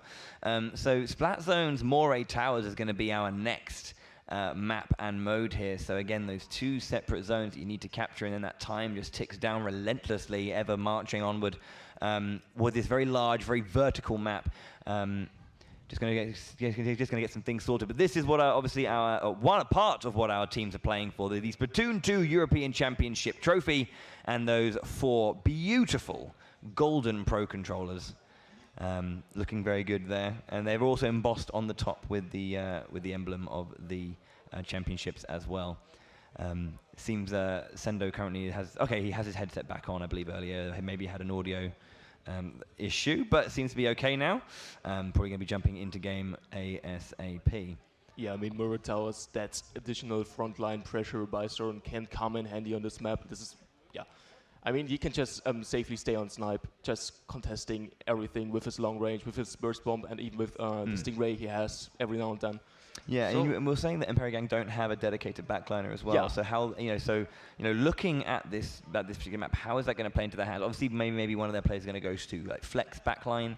I don't think so. Like yeah, they showed that they can win on bigger maps where backlines are kind of favored, even without the backline. So they should just. I think they gonna stick to what they're used to. I mean, all of them, all of the players on Emperor, they're like the best of the best when it comes to what they play weapon-wise. Yeah. So just flexing off of them might not be the best idea for them. I mean, it's one of those things, isn't it? It's like, you know, would you go for, you know, something towards a bit more of an established meta, quote unquote, or do you want to go something that's comfortable? You know, because sometimes, you know, the comfort picks are something that is really good for you. If you know that even if we may not have, you know, the best option in terms of like varied, you know, play in terms of Slayers, Flex, and backline, but if you have the ability, you know, if you have the confidence in yourself and in your ability to play that element of the game, then it's, you know, that normally you get positive results from that more than not more than anything else, but you can get those positive results, or at least you can feel better about your play, and that can come out in, you know, the actual game itself. So. Yeah, we're just going to be fixing something very shortly, and we'll get the game underway when we can. But if you're just joining us, welcome to the Splatoon 2 European Championships. Currently on the caster desk, you got myself, Bowie, and I'm joined by Wadsum, pro player himself, coming to bring his... like being in such a position right now, like I've been on the stage last year, and that was just an amazing response by France. Like if you're getting... Like they got rolled in the first match, and you really gotta come back to that. And it just shows that those players, they know exactly what they're doing. They're professionals. They stay calm. They collect themselves again, and they just go in, and they're confident in what they do. So even though sometimes not everything will work out how you want it to be, they can just instantly come back from that, and that's what really makes a great team. Yeah, always nice to see players, you know, come back from defeats. You know, the potato cat there on the side of Alliance Rogue. It's got a lot of fans in the audience, I'm sure. It was on the side of Emperi Gang yesterday during the groups, which is I think what some of the superstitious players be like, well, that's why they won, because of the potato cat. We'll see how true that is. Currently 1-1 here. Yeah, that's setting up the game. Yeah, you can see them just readying up now. The ticks are coming through. Looks like we're good to go almost. And we will be jumping into this game very, very shortly. Do not go anywhere. Oh, man, it's great. We've got one set qualified finalist in Back Squids, and they're probably looking at this game going, "Hoo boy, we're going to have a humdinger of a match," because both of these teams are looking spectacular. Yeah. Okay, we're going to be getting that going. Soren there just thinking about what his team needs to do to go into this third game. Whoever wins the next match, it's going to be a brilliant situation for them to win the whole thing. So this is pretty important, a pretty important match. This is an important one to win, of course, and we're jumping into it right now. So it's time for the third match. It's going to be Splat Zones and Moray Towers. It's 1-1 between the Emperi Gang and Alliance Rogue. I'm really surprised with that. Okay. Yeah, we see Soren on the jet squad, so just a little bit of range advantage for France right here. Sendu, he's opting for the Kenza undercover, which Cray played last match, so they're gonna probably go within early armor, or Sendu already getting that special ready. So in armor, it just protects you from one incoming shot, and a lot of teams just opt for the early armor. Yeah, France as well, so both teams pop armor here to just win that first engagement, which France convincingly won the last match. That's the first splat here. Gets that splat and takes over both of the zones very, very quickly. They have immediate control, and they will be pushing that further forward. But they haven't pushed up much yet, so they can easily contest the zone if they are just on snipe. But now the really, Nike's in a bad spot. Oh, he gets it midair. The AoE was wide enough to get to that height and stop the splashdown. Urtza with a win. That's exactly what they need. Like a pick like that will stall just so long, because Emperor again will effectively wait for Nike to rejoin, and that's like 20 points on the board just by one splat. Yeah. And already, again, one down on side of Emperor Gang. And Urza already also pushing up to snipe. They need to invest specials. He might go down here. No, got behind the wall just at the last moment. And it's this is getting scary. It's only 25 points. This could be a quick KO here. Blonto, Kalama pushing down here. Kalama a bit too early, getting taken down. It's only Blonto on snipe right now. They find the kill. That's good. That's good. They need to focus on one zone to contest it here. Otherwise, this will be over quickly. And France is putting everything in. This is so strong right now from Alliance Rogue. Absolutely brilliant work on that first play, and keeping that point is so need strong. To find the splats or the cap. Can they find the plat here? The cap. Oh, it's so hard. Super close. One down on side of Emperor Gang. They find the cap. That's super. they give so much security back to Emperor again. They need just to recollect now, just get the splats, get that mid control to, Alliance Rogue did a great job of just pressing that advantage and never holding back and fighting so long to keep that lead alive. 6 points, and they've already fought back immediately, so quick. And actually looking at those bonus points, Emperigang are more than the base pointage away from winning. Yeah, armor coming in now for Emperor again. They found Urza already, so that's their counter push right now. I mean, they're consistently losing the neutral as of right now, so they really need to get more splats, get full control as of right now. They find 2 picks finally, so this could be the start of something. Yeah, they're going to start pushing forward now. They have the ability just to get aggressive and press into the opponent's side. Look at snipe of Emperor. Kyver's still on there, so I mean, if you didn't clean everyone up from behind, Kyver gets the kill on side of on the side of the map of Emperor Gang. So if you don't clean up everyone, that's going to be super hard. And Kyver with another split. Yeah, once they get control, they really need to get rid of every French player on the map, especially behind them. Otherwise, they would just push in from behind. As you saw, Kyver, brilliant play there. And you can see there as well right now, they are pressing the advantage still. You can see them just like working away at those penalty points. And Nike and Sorin Nike and Sender on the far side, unable to get in anywhere. Kaldemar into the center now. Can they get this push back they need? They stopped the timer for a little bit at least, but once again, the French team are in control. Alliance Rogue just looking to see if they can finish off this game and give themselves the 2-1 advantage in this semi-final. Again, anything out of the 3 splats down. It's so strong right now for Alliance Rogue at this point. Can Emperigang get back to the center, or is this going to be all but over? I mean, it's only Kaldemar right now, so he really needs to focus one zone. They need to go look at the penalty. They have to stop now. They need to get to the zone. They can easily lock them out. That should be the kill. Stop it. Yeah. Alliance Rogue did never relent at all in that match. They just turned it like that. Like 2 matches, suddenly they are up 2-1, and they are looking to close this out in the next one.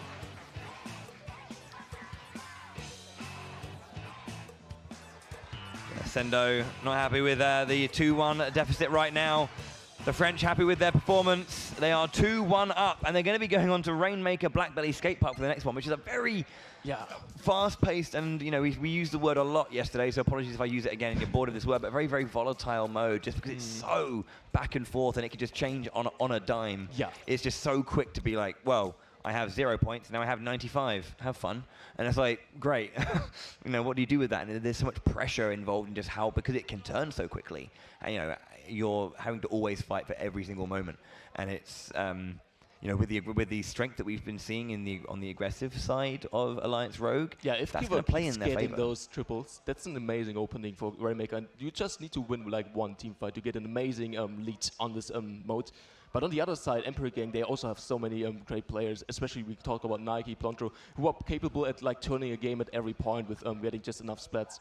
So especially Rainmaker, you call it pretty swing heavy, pretty easy to get back a lead since it's so fast paced. So looking at it, it looks like our teams are going to be jumping right into this next one. We saw them in that map getting ready. It is going to be our first game 4, or our first, game 3 as well, I think as well.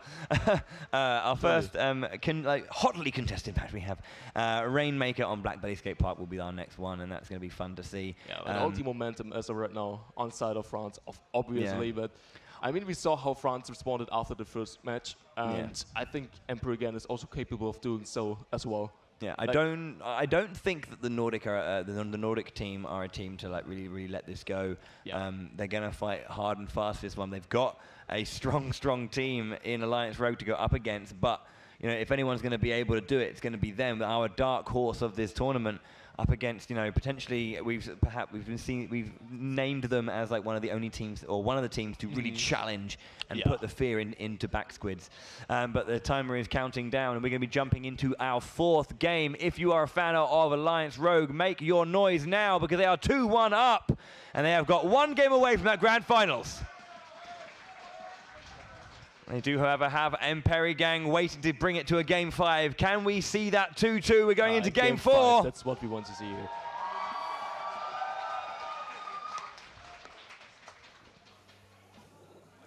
Yeah, we're seeing the Kenza Pro again. Like, Booyah Bomb has been rising the meta as of lately tremendously. But just looking at Emperi team's team comp, they're really short range as of right now. So, but I mean, we talked about this map, especially in mid, that those short range weapons, they can really excel here. So it really comes down to who gets the first specials here and the first picks respectively. Yeah, you can see the Rainmaker waiting. The shield has been popped and just waiting for something to happen. Armor already. Booyah Bomb coming in as well, but no picks as of yet. Kala pushing in. There's one. Urtza gets a splat onto Kaldemar, looking for a second one. That does get there down. Nike goes down. If they can get Sendo, he needs to jump out. Like, he can't contest as a... Sendo goes down. Ploncho got to kill the spell on the Rainmaker, effectively stalling. He gets another one. Can he escape? Ploncho did a really good job. Yeah, really good completely. That could have been like a lead 220 or something like that if he didn't get that pick on the Rainmaker. Yeah, well done from Ploncho there, just to kind of break through the lines and pressurize the opponent. Gray grabs the Rainmaker and will start making their way forward. You've got the supportive Stingray coming out from the back line of... Also the counter on side of Emperor Gang. They're holding their ground as of right now. Ploncho kind of flanked the Rainmaker now. Yeah, they get the spat on Rainmaker. Only Soren alive on side of France. So he really needs to back up, just save some space. You can see them going to go immediately get some points. Immediately getting their lead. They're almost, there we go, push past, and they've got a line if they can see it. Sendo is by with Ploncho to support. Yeah, Ploncho almost has his ball already. He can make something work here, but yeah, Kaldemar already goes down, unfortunately. So yeah, that pushes, almost over. Ploncho can get back though. He needs to stay alive here. Like, getting wiped is not what you're looking for here. It's a strongish push though. It's 20-point lead for them as Ploncho unleashes the baller and is being pressurized all around by Urtza. Kaldemar on the far side, Kiva going in, maybe trying to get that splat too. Yeah, he's getting a lot of cover by the Booyah Bomb, by the Stingray, but that's a lead. I mean, that's a decent lead, but yeah, the armor on side of Emperor Gang, they're gonna push out here. Yeah. And Ploncho gets another splat there. There's one down with a couple who are trying to respawn. Kiva here, they spot him, but can they get a pick? Yeah, they do. Amazingly down. Like, the Slosher just sloshing over the obstacles there. This is where Sendo's going to have to move fast and very, very aggressively. Nike does go down though, however, so he needs to be careful. Sendo gets to the pick with the Rainmaker, a powerful weapon, we should remind you. Yeah, just makes you slower. Okay, so they're looking for that for that lead to come through. Some specials to gain some ground here. The Booyah Bomb is coming in. It's gonna push it back. Rainmaker, the Stingray as well as the Rainmaker. Yeah, it goes down here. And Nike is kind of in a bad spot as well. So yeah, that's only Kaldemar alive somewhere in mid. Yeah, there he is. He really needs to stay alive here. Maybe get a pick on Kiva if you push him too far. But Kiva getting assisted by the armor, can't quite find the pick. Use the baller immediately to just keep up the pressure here. He's just rolling around as being a nuisance for Kaldemar, so he couldn't be aggressive at that point and mount a solid defense. As you see Gray on the far side using that Rainmaker. He does get taken down though. I mean, as France, you can't really feel safe with a lead like that. They really need to push as well. They can't just stay back and just, Two splats down now for Alliance Rogue. And they also have a baller and a splash down already, so they can make something work here and just gets that needed space. But Nike already goes down, so Ploncho finds a pick on his own, so effectively 3-3. But yeah, they still have the Rainmaker. The Rainmaker does get a splat there as well onto Gray though, so it again is back and forth. It's 2 down, however, for Emperor Gang. We've got 1 minute and 17 left on the clock. That's super close as of right now. Like this like only 2 good picks and they get the lead easily. That's not far. That's like only 5 meters or so, which they have to push the Rainmaker. Pick it up again. Yeah, Ploncho tries to grab it before it resets. They want to have that aggression. Nike and Kaldemar and Sendo all on the right-hand side. Ploncho behind them, trying to push forward as Gray takes down 1 member of the Emperor Gang. 2 members. Still don't have any specials to push through that space, and they really needed the ball by Ploncho here. And he picked up the Rainmaker, so he can't use the special. So yeah, time is ticking against him. Another pick coming in by Urza. I mean, at this point, you can even win with such a lead. So. Yeah, exactly, yeah. They're putting in on a really hard spot to get, so this is going to be interesting how Emperor again going to respond to that. Kaldemar is already in the back. Can he get the pick on Urza? He can't. Okay, Ploncho going to have his baller, so this might be... He could push up there, but Gray is in such a good defensive spot. Maybe they can get it over time, just with the lead of 51. Currently, you can see Gray there holding on to that Rainmaker, not going down. And that was huge because Sendo was trying to get that stop. This is important for him to hold on to this Rainmaker. They can't take him down. Gray still has it. 8 seconds there. They can get a good lead here. He should just go back. They're going to run away. 2-1. Alliance Rogue 3-1 will win that game. Alliance Rogue, Soren's on his feet. A very good defense there. Yeah, winning with a lead of 51. on such a small map. It just shows you like how good the defensive play by France just was in this game. Yeah, for sure. Alliance Rogue did a very, very, very good job, and the crowd is excited for them. And they get that rematch against Backsquids. They can get revenge for last year. Yeah. And possibly they could even dethrone them from the throne of being European Championship. Absolutely. It was a great, great match. And it was a 3-1 in the end to Alliance Rogue. And Perigang put up a great start to that campaign, but Alliance Rogue made all the changes they needed to and pushed their advantage all the way through to a 3-1 victory. Yeah, that was a reverse sweep, basically. Yeah, essentially, yeah. And we do have, Alliance Rogue will be joining the German team Backsquids, as you mentioned, in that grand finals for that run back. We do then see Perigang finish in third place alongside Polarized. So we have it started with 12. Well, it started with hundreds of teams, but we came into the weekend with just 12, and now we are here. Yeah, just two remaining. That's the beauty of competitions. There can only ever be one at the end. We have one of two teams will be taking it home, and Alliance Rogue, the French team, home soil, are one of those two. They can just take that momentum and bring it to grand finals. I'm excited for such a good match. It's going to be a very, very exciting one indeed. I have got word that Tech Girl on the main stage is ready for an interview. So Tech Girl, I'll throw it over to you to have a chat with our winners. I am here with our winners on the main stage. Alliance Rogue are going through to the finals. We cheated a little bit there because Soren, who's standing next to me, just before we started, he said, I need a little bit of time to get my breath back. So I thought I'd just get the crowd to shout for a bit. Are you ready now? You got your breath back. Let's chat a little bit about that last game. Right on the edge there. What was the game plan? Because it was just so close. We had the perfect route because we took the lead on the right side. So we knew this route was better to get the lead. And after that, we played pretty much neutral for the entire game. We had to wait for them to make a push and try to take the lead. And we had to keep the mid control for the longest time. We stopped all of their pushes during this time, and after we saw there was 40 seconds remaining, I gave the call out, we need to block the Rainmaker on the top left to stall for the last 40 seconds, because we had the special ready to defend it correctly no matter what happened after these 40 seconds. And even then, Gray got like a triple with the Rainmaker, which is actually insane, and that's how he won. Let's talk a little bit about the finals now, because you are facing off against Backsquids, last year's European champions, and also the team that knocked you out in the semi-finals last year. Is this the grudge match, the revenge match, if you like? Yeah, there's definitely has been some rivalry with these guys, and I think the most important to know is that last year it was the best of three. Maps were bad, and this time it's our time to win. Do you have a message for? You are the French team. You're on home soil. Do you have a message for your fans who've come out here to watch? Merci à tous ceux qui nous supportent et on va faire de notre mieux pour prendre notre revanche aujourd'hui. Your finalists for the Splatoon 2 European Championships, it is Alliance Rogue, and they're going to be facing off against reigning champs Backsquids. We're going to take a quick run back to spawn, and when we return, the finals kick off.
This is it. It is the Splatoon 2 European Championships, and we are about to witness our grand final. The crowd here is a little bit dead. Are you guys just a little bit freaked out after that last game? I just said we're about to witness our grand final. I know you guys, you were just trolling me. It's okay. My name is Tekel, and I'm going to be keeping you company throughout the final, along with our incredible shark casting duo, who I'll introduce you to in a little bit. Let's jump right back, though, and chat about how we got to this point. 12 of Europe's best Splatoon 2 teams got together. They qualified in their respective regions, and they made their way to Paris, France yesterday for the group stages. We split them into 4 groups. The winner of each group was then in our semi-finals, which you've just witnessed. There were 2 winners, and they're going to face off in the final. It is Back Squids from Germany and Alliance Rogue from France. This is the grudge match, because let me explain. Back Squids were last year's European champions, but they happened to knock out Alliance Rogue in the semi-finals. So it's the revenge match now. We heard Captain Soren from the French team mention earlier that this is it. They are coming out and they want to fight. They're going to be on their maps. They can play the various modes. We'll get into that in a little bit as well. They are ready for this best of 7 matchup. So the question now, of course, is, are you ready to watch these 2 teams face off? I love that. Someone from the audience just very calmly says, of course we are ready. So let me introduce your reigning champions, the Goliaths that need to be knocked down if you want to pick up this incredible trophy, and the gold controllers standing next to me. Ladies and gentlemen, make some noise for Back Squids.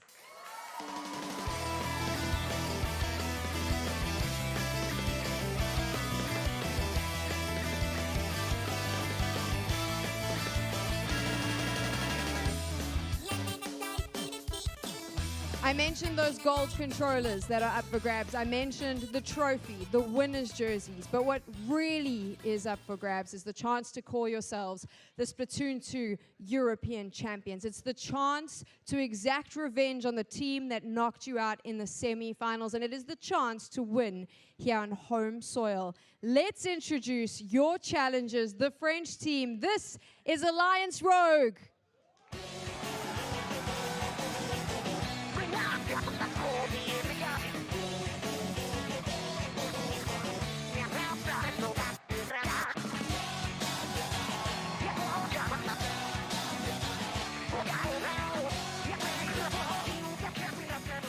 Joining me here to help walk you through all the action and all the splattering you're about to see is our Splat by Splat caster, Bowie.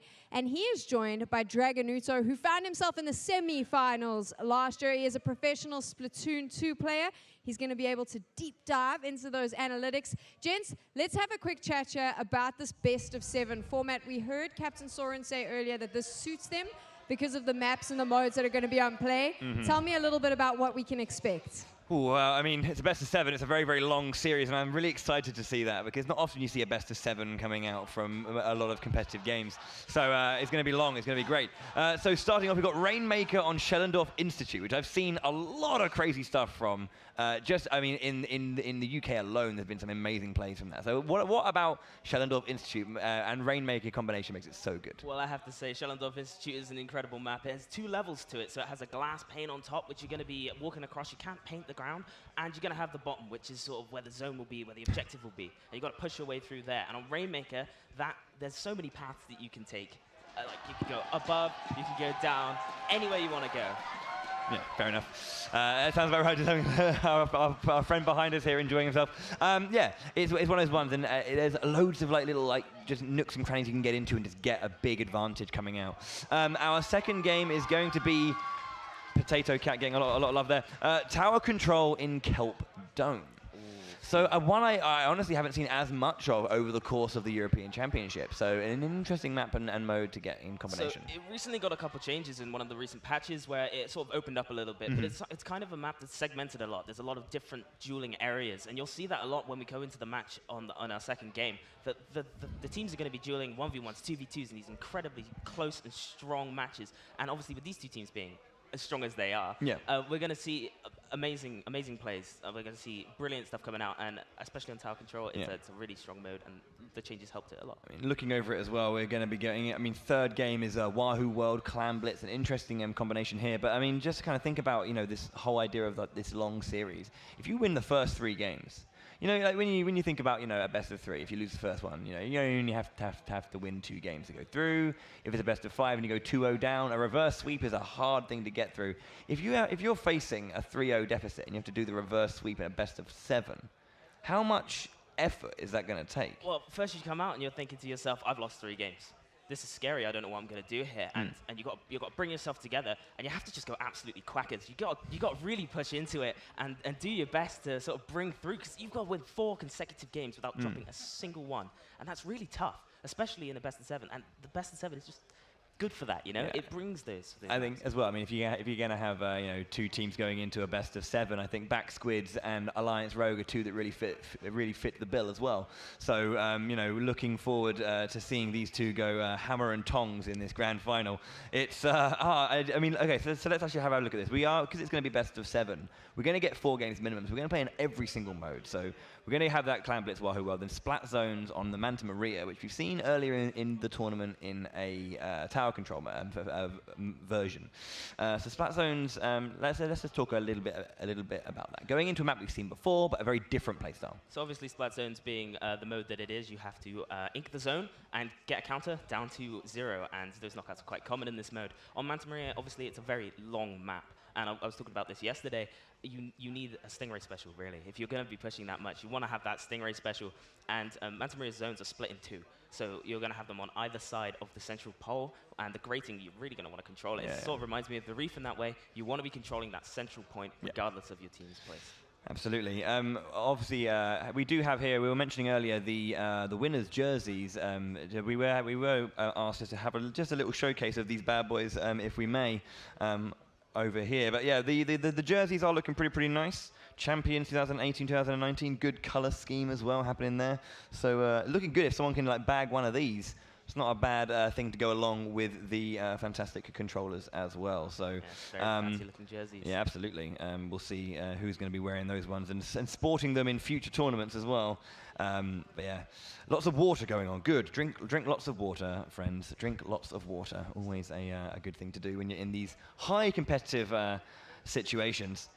You can see the players there just getting ready. Backspeed again from Germany. We have obviously got to remind you that when it comes to European Championships and tournaments, we do have a whole host of great players from all different countries, and it's always nice to to really celebrate the differences in those countries and cultures, and bringing it all together for a wonderful celebration. That's the thing about the European Championship. You bring all those teams together, and they're all friends. They've met each other online. They've played together. Obviously, on these teams specifically, they have played together. They have international teams together, and they're really battling it out here just for their country's sake. And it's nice to see them all come together. And you meet them outside of this, and they're lovely people, and they all talk to each other. And there's rivalry, there's competition, but there's also friendship. Yeah. So Splatoon, bringing people together. Heart emoji. So let's have a look at these teams as well. Let's actually have a look at the players. Who are we going to be looking at really in some great detail? So on one side we have obviously on Backspeed we've got Echo, Margin, Kaito, and Ben. Versus Sorin, Gray, Urza, and Kiva. I think it's Kiva, but Kiva, yes. Yeah, I've been saying Kiva. Apologies. But yeah, so looking at those 2 teams, are we going to see some real head-to-head between individual players, or are we going to be seeing just this overall team? I think we're going to see a lot of skirmishes between Kiva and Kaito, really, to be honest. Very strong frontline players, and I'm looking out for Margin in the game himself. He's a rapid player. He'll play Rapid Blaster. He'll play Standard Blaster, whatever. Ben also a Blaster player, so they're going to probably be running that double Blaster composition, which is very aggressive. We'll most likely be seeing that very soon in the first game. Indeed. We're going to be jumping into that first game now. This is it, ladies and gents, your grand finals of the European Championships. Alliance Rogue from France versus Backspeed from Germany. Shoot. Seeing that custom jet squelch coming out from Sorin, one of my favorite backlines here. We're going to be seeing them. They're just going to be coming into the middle here, using that glass and that bottom panel. Both of the heights are very important to have control of if you want to be making a push, because if you have somebody on the top glass and somebody on the and you're trying to push through the bottom, they could jump on top of you, and that could be it for your push. Okay, yep, Kibber on this far side. trying to maybe get a way around onto Ben. Goes for the higher point if possible. You got Echo on the top side. Inkstorm is unleashed though from Kiva. And he's pushing that forward. Ben trying to get a splat if he can. Goes for a 2v1 and goes down to Kiva. 2 down now on the side of Back Squids, but they've still picked up the Rainmaker, maybe in an effort to stop the push from Alliance Rogue. Kiva kind of sharking around here. Echo controlling that glass now, has all of the space to himself. Gray picking up the Rainmaker, starting a push. Yep, you can see Kiva taking down 3 Echo once again. on the side of Back Squids. Now this is the thing, when it comes to Rainmaker and you have the ability to push so hard when you've got a clear space like this. Look at the pointage coming through. There is the point. Alliance Rogue on the board. Welcome to Grand Finals. Very quick, very far out of the gate. Alliance Rogue just hitting back as fast as they can. Okay, looking like our players there just communicating between each other. Seemed like something might have been amiss in that first section. Hello, mate. You all right? He's yeah. He said that he said that that match was quackers, is what he said. Well, is that what he said? Yeah, absolutely what he said. The Well. EGX Duck never fails to make his way to more events. So we'll just get confirmation on what happened in that game and what's going to be going on regarding that. Duck. See, that's the fight right now. It's the mascots. I must say, we should actually notice that Nogami-san has signed the EGX Duck when he met him earlier on in the tournament. So thank you very much, Nogami-san. Arigatou gozaimasu. We have his blessing. Yeah, we do indeed. He is VIP, I think, yeah. But we also have another idol as well with us on the French team, Potato Cat. Oh, Potato Cat, Very yeah, well we do known, have idol there from the French side, bringing absolutely amazing. So that was game one. As I say, I'm going to get confirmation if I can as soon as possible about what happened there, because apparently there was some disagreement from the German side in terms of something that may have gone wrong. So we'll get, as I said, we'll keep you updated on what's happening there as soon as possible. If I can. So far though, we did see some great work coming out from Alliance Rogue. You know, really pushing that advantage as soon as they got it, and not really letting any room for well, there was no room to breathe for Back Squids in that first game. Yeah, exactly. Alliance Rogue bringing it out very fast to crush Back Squids. Even if there was an issue in the game, it kind of shows really good. We are going to be going back to the map, it seems. So the problem did stop the match from progressing. We will be fighting again. Okay, so yeah, we're going to be getting it seems that we're going to be getting a replay of that first game just to make sure that everything's all right. Sorting everything out there with our teams just to make sure that everything is agreed. All still looking confident as ever, coming into this grand final set. Still a best of 7, still lots of matches to play. Mm-hmm. I'm thinking about it now, the stamina that's going to come into play here when these guys are going to be fighting, they're going to have to go through maybe potentially 7 whole matches, 5 minutes long. That's going to be really draining on them. Yeah, I mean, that's the thing. When you come to long... Okay, seems like everything's sorted and our players are just going to confirm everything. Jumping into this first game again. So we are going to get a replay, I believe, if I'm not mistaken. Yeah. Okay, cool. Those golden pro controllers there will be one of many prizes for our champions here, who will be crowned. So let's rewind ourselves a little bit and... Yeah, 5 seconds, we're jumping into this first game of the European Championships Grand Finals between Alliance Rogue and Back Squid from France and Germany, respectively. Let's make some noise for our Grand Finals.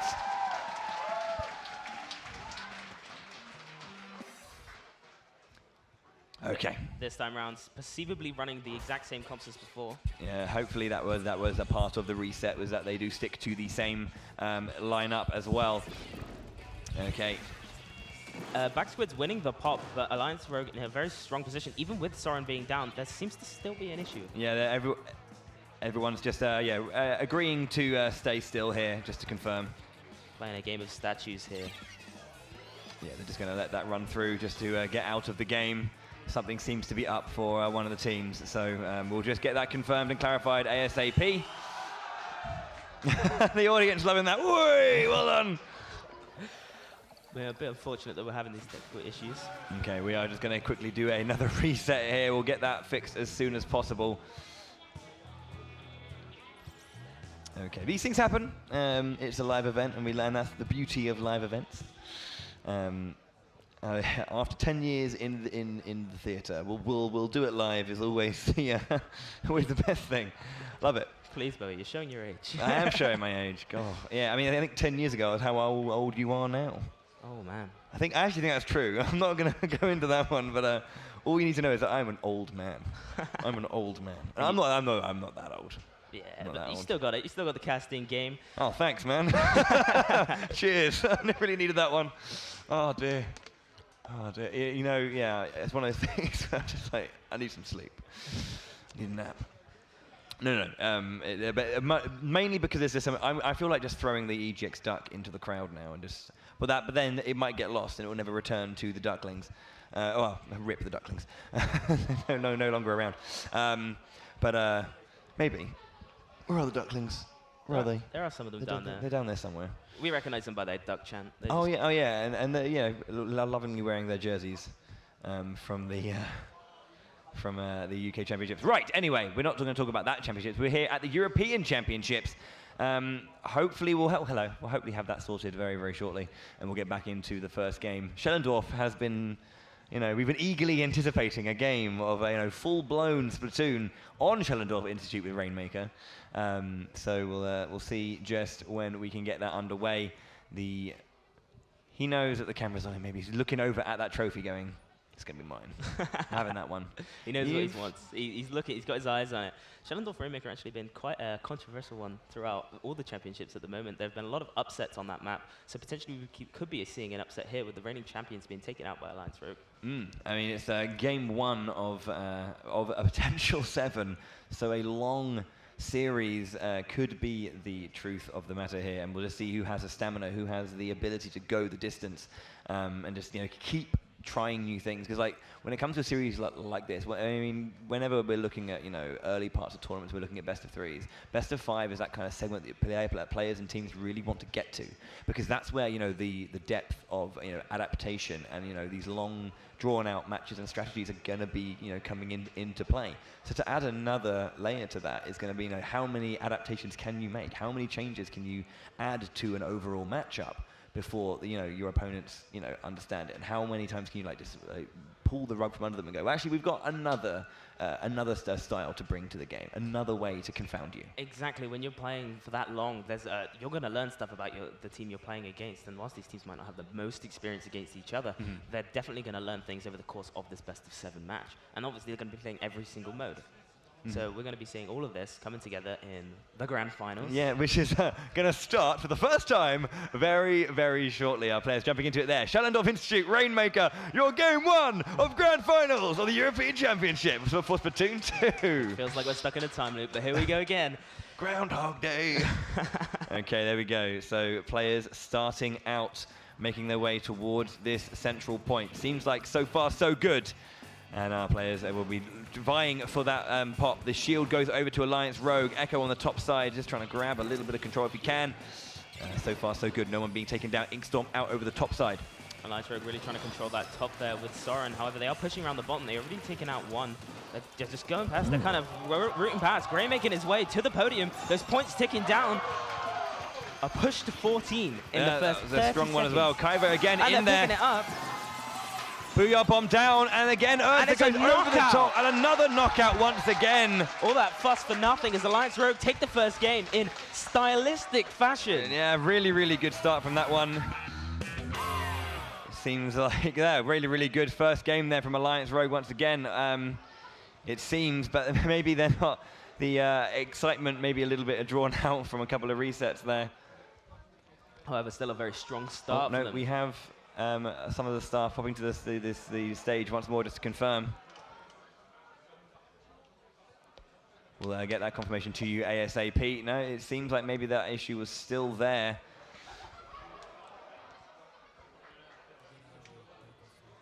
Okay, what we're going to do then very, very quickly is just to confirm that everything's all right. We're going to take a very, very short break, and we'll be back momentarily just to get everything working and solid. So be back in 5 for the start of this grand final. We'll make sure that we have everything sorted for you then. So don't go anywhere. Apologies for this short delay. We're doing our best to get this to you as soon as possible, so don't go anywhere. Cheers for your patience, and we'll see you in 5.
Kids and squids, welcome back to the European Championships 2018 and 19 for Splatoon 2. It has been an exciting day, and we are just jumping back into the grand finals. To clarify everything that's been going on, we've just been fixing a few communications issues between the players. They're going into a test match now, or finishing up test matches to make sure that they are able to communicate accurately with each other.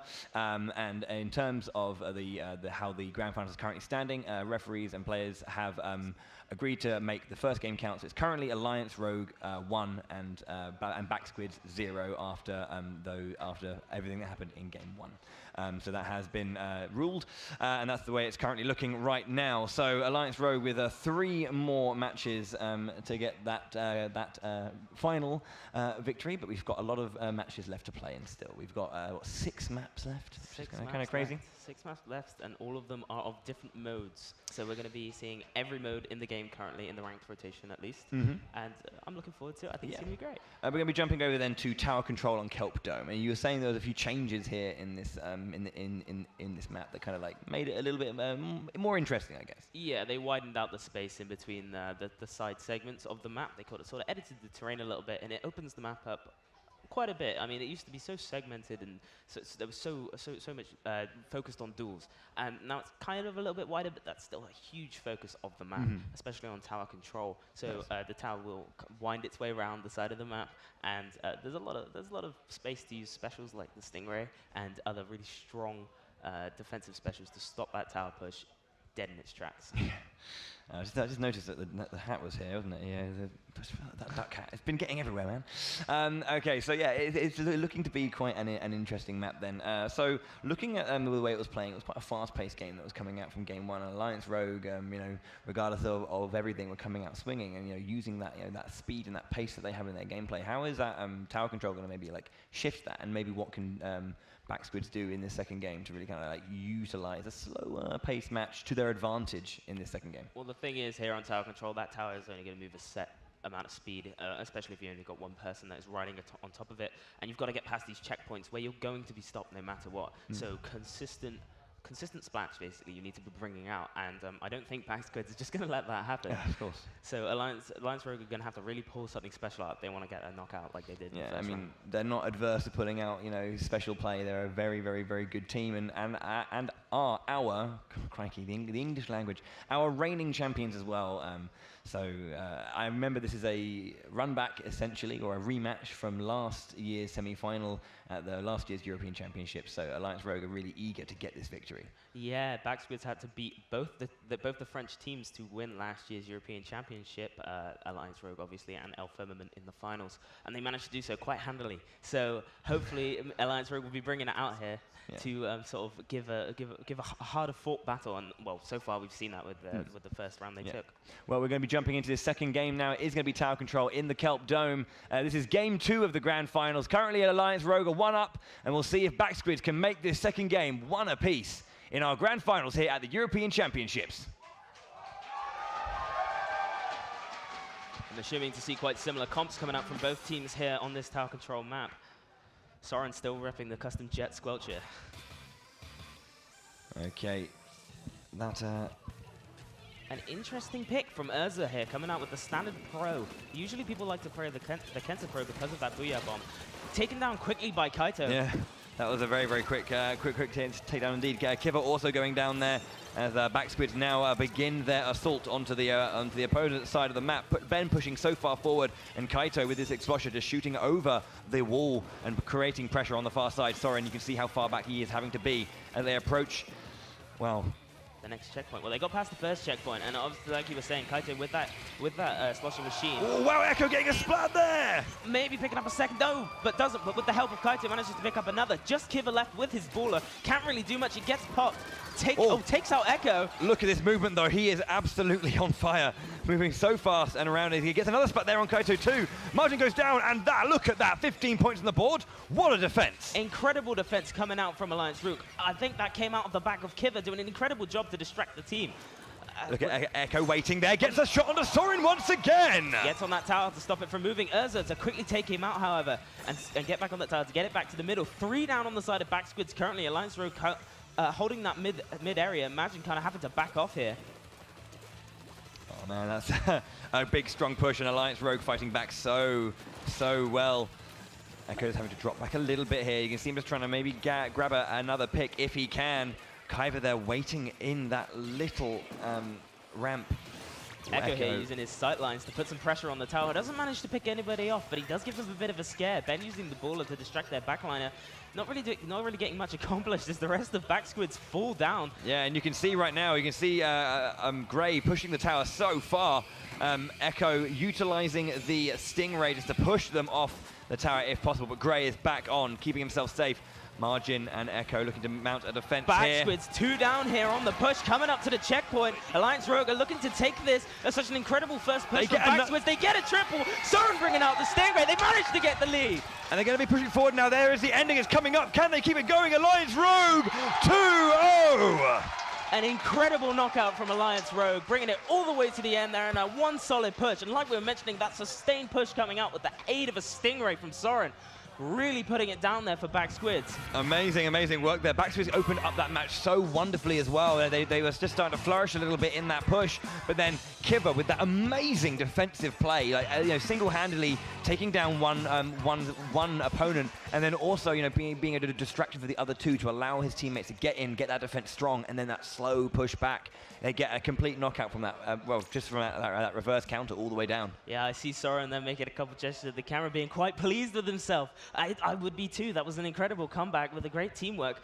Kiva doing a great job there on the push from Backsquids to stop them from getting past that checkpoint by distracting Echo. And it's just, overall, this has just been a really good series so far. Yeah, absolutely. And looking over to Game 3 now, I mean, Clan Blitz over on Wahoo World. So, again, another slow pace game, even slowing it even further. So we've gone from Rainmaker to Tower Control, now to Clan Blitz. So it's going to be, again, we're going to be seeing that build of pressure, just like sitting there, just wailing away and just seeing how long the opponent can just take all the hits until they just get overwhelmed. Well, we talk about Clan Blitz, but let's just mention the map. Wahoo World, quite unique. It has a circular center and a spinning platform, and you've really got to duck underneath that middle part to get through to the other side. And there are clams that spawn everywhere under there. Also, as well, noting that the basket is on a higher platform as well. So if you are making your way in, the throws are going to be a little bit harder to get from further away. You have to get really, really close in to get that distance. Yeah. So you really have to stretch how far you can pressure your opponent to do that. A common one, you've got to launch yourself off of the snipe of the enemy team, and you just make that Hail Mary jump, trying to get that clam in, and usually it comes out quite nicely. So we'll be seeing it in this game currently coming up. We'll see what Backsquids can bring out. I mean, when we were watching Alliance Rogue as well versus Emperi Gang on that first map with Albacore Hotel, it was just such, this wonderful back and forth. But as soon as they got, Emperi Gang did win it, but that first push coming out from Alliance Rogue was so strong, and they just have to keep that pressure going up. So we're going to be jumping into this third game very, very quickly. Alliance Rogue currently 2-0 up. So we're going to be jumping into Game 3 now. It is going to be Clan Blitz on Wahoo World. So let's make some noise for our two teams as we go into the third game of Grand Finals.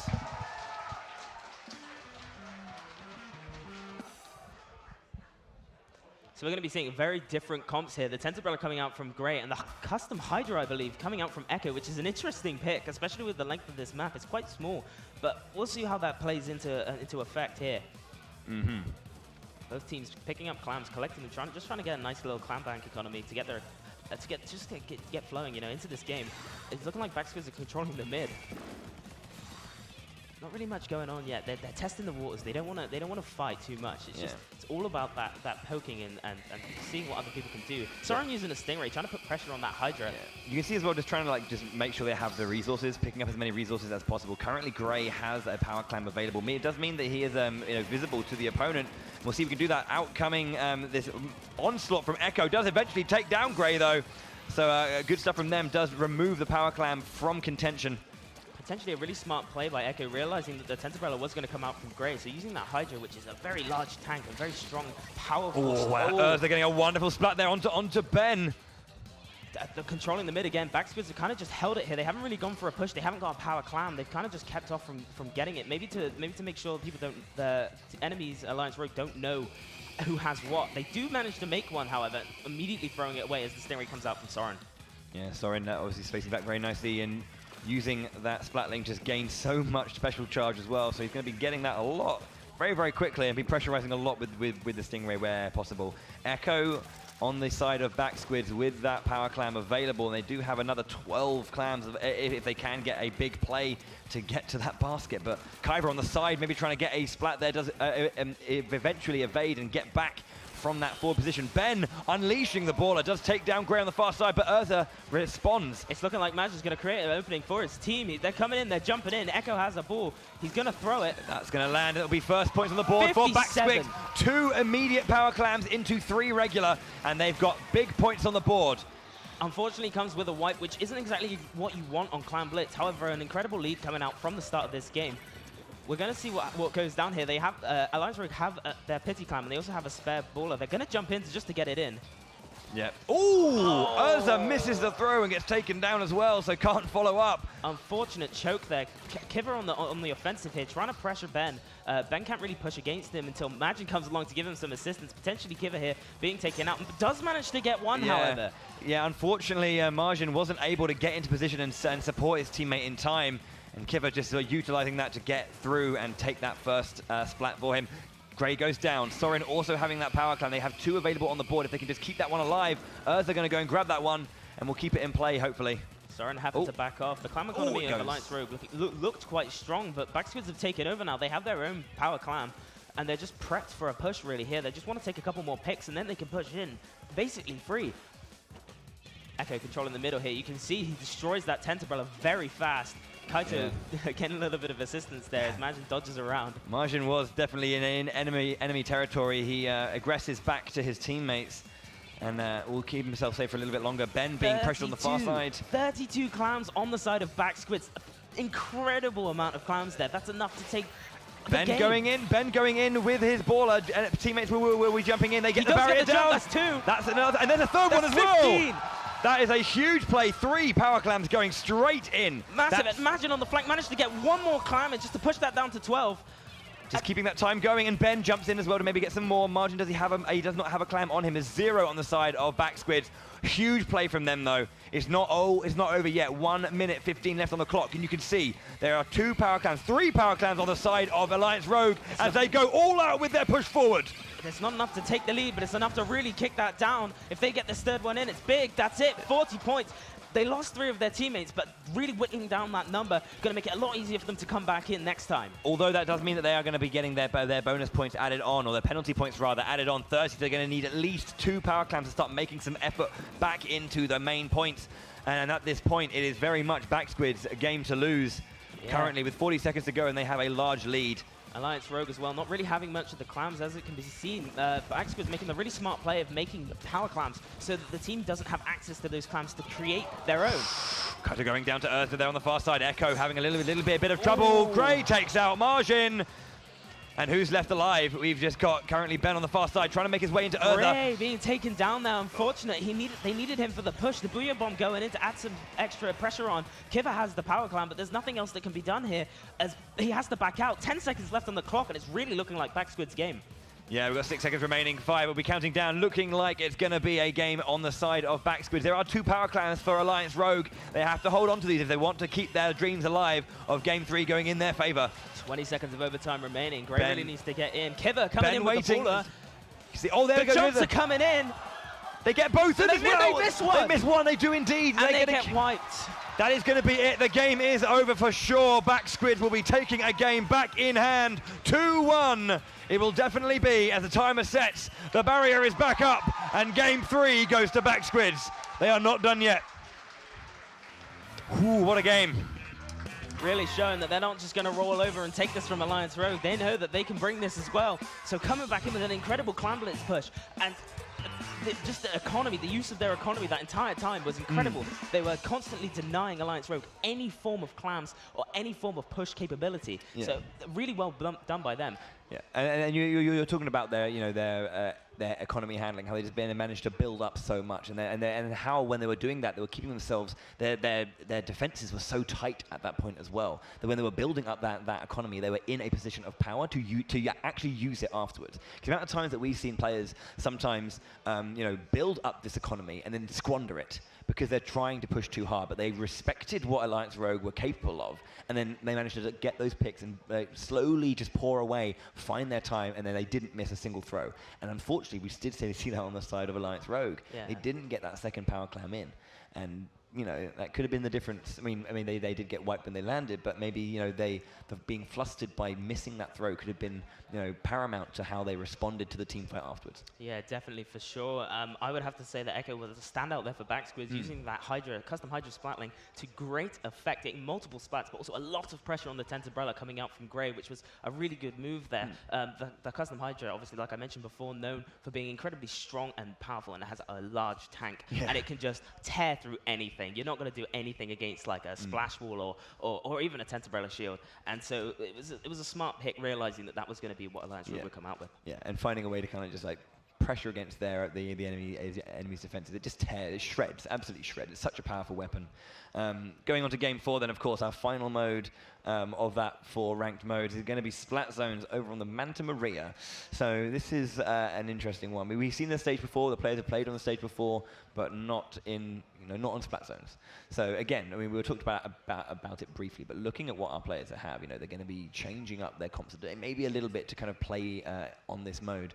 But we're going to be jumping straight into game 4. No holds barred here. Manta Maria for Splat Zones. This is going to be game 4. Backsquid's looking to tie this series up 2-2, and that would make it a very interesting final 3 games.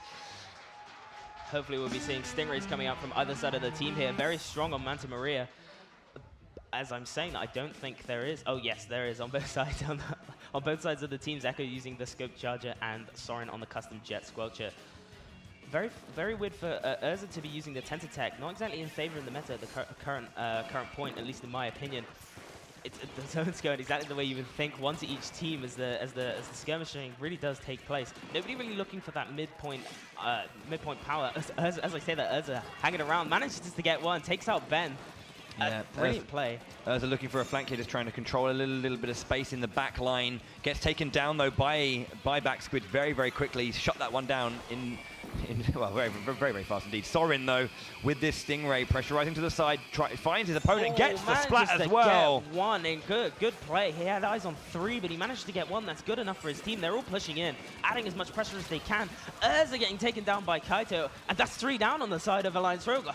This is a good opportunity now for Backsquid to fight back and get control of that zone. There we go. The bonus points being added onto Alliance Rogue's side. 32 to get through, and their timer is ticking down. Backsquid's now in the advantage position, pushing Alliance Rogue back. They're going to want to be able to get some specials here to try and push back in. The Stingray being used now by Echo to just add a little bit more pressure as Ben pushes in. Does get taken down, however. As I say, that Soren also gets taken down. So it's just a 3v3 at the moment. That's a lead as well, so we've got the lead on the side of Backsquid. Absolutely, yeah, they're fighting back very nicely indeed, holding onto that middle ground and pushing so far back as well. Look at Echo here, just you have peppering from that back line, trying to get a shot maybe onto Urza, who does go down to Kaito over there with that Explosher. Yeah, Kaito taking down the Inkjet and the Stingray coming out from Soren to add more pressure. They're going to neutralize one of the zones, but if they want to stop that countdown, they're going to have to take the other. Ben coming in just narrowly avoiding. They do get it though, they get the turnaround once more, and they're going to be taking down those penalty points, looking for that lead. Backsquid's jumping out, trying to keep safe here. Mash getting taken down on the back line. Urza pushed very deep in here, looking for splats. Urza just watching his teammates staying stoic there in that line, trying to maybe get a pick if he can. Kaito noticed him then there. You can see on the back line as margin will come up. Urza then aggresses back again to Kiva's side in that central point. Echo looking for a splat or 2. Can they get 1? Can they get 2 at all? No. The Stingray being mitigated there by the Ink Armor coming out from well, Alliance Rogue and Backsquid's Ben unfortunately being taken down there. A good baller attempt, but didn't really come through. Soren bringing out the Stingray to add more pressure to Echo. Echo has to jump out. He does want to conserve his special talent at the moment. And once again, you can see Alliance Rogue with such control over this central point. The town square, if you will. Well, that's a shit, but you know what I mean. It's the bunker, we call it. Yeah, that's the bunker. It's an incredibly important part. Ben getting taken down beautifully, by the way. 2 down on the side of Backsquid, 1 down on the side of Alliance Rogue. Echo looking for more snipes, does bring out the Stingray just to add a bit more pressure onto Soren. The Ink Armor comes out on the side of Alliance Rogue. Yeah, does a good job protecting as that counter colors ever closer. Manages to take the lead. Once more, and you can just see the Ink Armor is being used at such a great time. Noticing the Stingray, the jump back to the Stingray, right. Get together, use the Ink Armor, keep ourselves alive. Good reaction. Ben putting up it's a full wipe on the side of Backsquid. Alliance Rogue are going to count it down, and this is a win.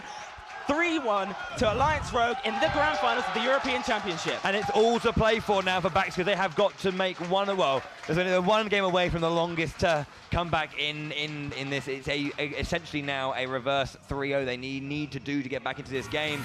Splat Zones goes down. And Alliance Rogue are 1 game away from dethroning the European champions and crowning themselves as monarchs of all of Europe. here with Splatoon 2. Man, what a great game. It was a great solid start coming out from Alliance Rogue. Then Backsquids do a brilliant job and have a really strong counter push. But then Alliance Rogue, they wrestle control back and just never let go of it. Maybe they lost control of one zone, but they never lost control of both ever again. They weren't pulling their punches. Both teams were really bringing it out there. They both had great control. Backsquids had a really good run, running it down to all the way to 26, all in one go. A brilliant lock that came out, but Alliance Rogue did an incredible job breaking said lock and pushing forward. And just, I mean, honestly, it was a good game. Yeah, I can't argue with that. It was a brilliant game to watch. It just fell on the side of Alliance Rogue at the end. That wonderful team wipe just being the end of it. They couldn't get back in time to respond or counter anything there. So game 5 rather we're looking at now. Tower control, Marco Mart. What are you thinking? Well, okay, so Marco Mart is I'd say it's quite a square map, in my opinion, but the Stingray does come into play again. I'm always going to say that the Stingray is incredibly important. It's always important on a backline, especially on tower control. We saw an incredible tower control game last time. It was quite incredible. The comeback from Alliance Rogue against Backsquids, who had already pushed it to 15. Yeah. It was brilliant to see. So maybe Backsquids have learned from this before, and they're going to come out and they're going to try and knock it out all in one go. Don't give Alliance Rogue the chance. Yeah. I mean, that's the thing. It's hard to do that as well because Alliance Rogue are very good at taking opportunities and really capitalizing on that. Again, this is a bit, as you say, it's quite a square stage, but also quite small as well. So you should be able to, close down space on an advancing tower quite quickly, and you don't have to fight back as much enemy ground in that game. So again, although a slower paced mode, a map that's going to be really pulling on the player's ability to get aggressive and shut down space. The first 50 points of that map are very tightly wound, so getting past that first 50 is incredibly important as for the team, and that's what you want to be doing going into this match. Yeah, and we're going to be jumping into that fifth game immediately for you now. We're not going to slow down here in the studio. It's game 5 for your grand finals. Currently, it's match or championship point for Alliance Rogue. I'm expecting more Stingrays, I'm expecting more Kensadulis, I'm expecting more great things out of both teams here in this grand final. Let's have a look at that setup then. Double CGS coming out from Echo using that. I'm overjoyed. Kensadulis as well on both teams and the undercover umbrella. So both very strong weapons currently in the current meta, and we're just going to see a lot of skirmishing as usual on the stacks coming into this first couple seconds of the match. Looking for that first pick, they're going to be Sharon hit, Ben taken down. Yeah, Soren getting an early splat there. They will be able to take control of the tower very, very shortly, and there it begins. They are at championship point, and they are closing in on that victory here. What can Backsquids do to push against the outcomes? The Stingray, they're still waiting there. 2 down on the side of Backsquids. They can't really do much. They're making their way towards that snake. Like I said, you want to get past this first snake, and then that's it.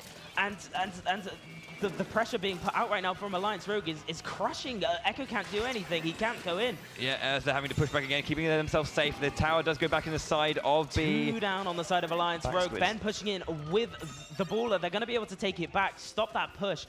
They did get past the 50 point, but that's not really going to matter if Backsquids can really push in here. They couldn't get away, unfortunately, and down goes Margin, and down goes Ben as well. Down goes Kaito!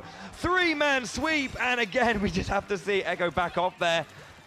Keeping that Stingray, just in case that push keeps going. His team are going to respawn in time, but we don't really know what's going to happen here, as Alliance Rogue have just put so much pressure on in this game.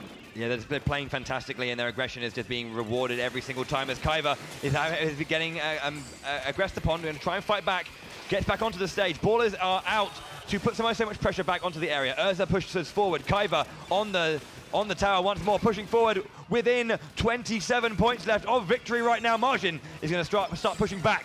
They managed to, they're still on the tower, and Backsquids are fighting for the inches of their life here. They managed to take 2 down. Yeah, they're pushing them back, and the tower swings back, and the game continues. But Alliance Rogue are just going to be mounting this pressure immediately once again. Echo waiting on that tower, using the Jet Squelch just to push and try and fire back as far as he can. Urza being pushed back a little bit, using this slosher just to get some pressure coming up. Alone there, doing a good job. Kiva and Margin in support. As Ben pushes forward with that baller as well, uses the suction bomb just to try and get some pressure on the top side. And they're pushing forward. Their points on the board now. Urza well out of it right now, has to jump out.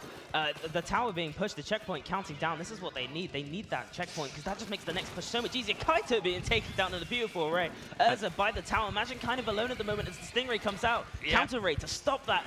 3 down on the side of Backsquids. It's just Echo. Yeah, 210 left on the board now as well. They do get past that first checkpoint, but look at the difference in points. 36 they have to make up, and time is not on their side. 2 minutes to go. It is a fair amount of time, but it's not as much as you'd think.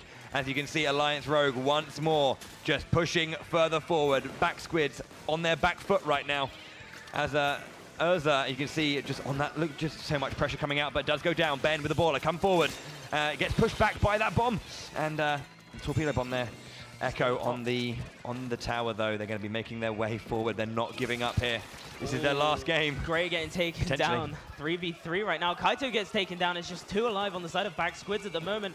And Alliance Rogue again mounting that push. They have not let up a single ounce of pressure this entire set. Look at how far back their zone control is. Look at just, you know, the ink they have all over the enemy zones is just so far back. And it's difficult for Ben and Margin, you see, and Kaito here as well, to get into that position to defend because there's just so much happening.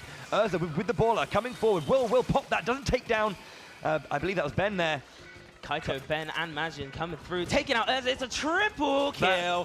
Soren, the last one alive. Fizzy Bomb coming out as well. Now, can they make something of this final push? 1 minute left on the board, and we have Backsquids looking for their, well, not their last push, but one of their last few pushes, potentially. Ben with the baller, going out as far as he can, trying to just be a distraction, cause some issues, pushes back, does not take the splat down. There's a funny game of cat and mouse there going around the corner. Ben managing to have a really cool duel here with the Kunda. It's not really going anywhere as Majin pushes the tower forward. The Stingray's coming out. They're getting past this checkpoint. It's looking really good for Backsquids. Oh, but as you say, 2 goes down. Can they get back on? And there's the defense. Less than 30 seconds left. Alliance Rogue with their power play in hand. They are looking at the doors being closed for Backsquids. Backsquids with a mountain to climb over here. Kaito managing to splash down, gets the assist. Looking to add more pressure.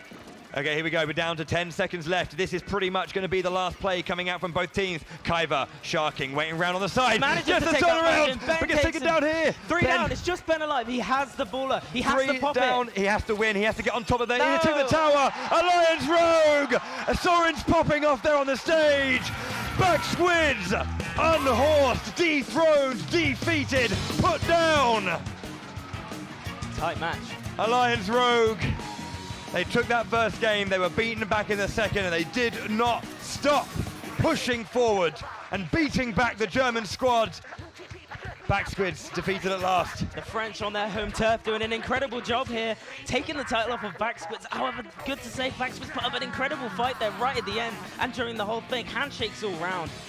So much respect, though, from both teams. You can see how much it means to Soren to get that victory. Kiva there as well. So happy to get that victory. And the crowd obviously here on their feet, excited for their boys in that mint green jersey to take home the victory. What a wonderful, wonderful set we had there. 4-1 in the end. They're going to be winning those jerseys. There's incredible looking jerseys. There's awesome looking controllers. Beautiful controllers, I would say so myself. Allez, allez, the crowd chants as the French do take home the victory. What an amazing, amazing set, and what a fantastic tournament it's been, not just over this weekend, but over the course of the last few months, or like half a year, maybe even longer, that it's taken to get to this point. As we said, hundreds of teams have entered the European Championships ever since it started last year. And, we whittled it down to 12 of the best, the best from every single region. And now at the end of a huge campaign, just one team, one country stands above them all as the champions of the entirety of Europe, and that is Alliance Rogue. And as you can see them getting ready on the stage there, I think it might be time to throw down to the stage to have a conversation with our champions. Tech Girl, you're speaking to Alliance Rogue. I am speaking to Alliance Rogue, getting to stand next to our new European champions. This is give them, they deserve as much applause. Soren, when we chatted after the semi-final, you mentioned to me how important this was. This was the revenge match. You needed to come back and you wanted to prove that you deserved to stand in this spot. How are you feeling right now? All I have to say is that it wasn't the best of 3, but I'm very happy about we won today. And I want to give a special shout out to all my teammates, especially like all of them. Gray is insane support, Kiver insanely consistent, Urza is probably the best Western player right now, and it's thanks to them that I could be allowed to play backline, which is a role I never played before. I had to literally learn this role for today, and in 2 weeks, and it was honestly because of them we could make it. There was a...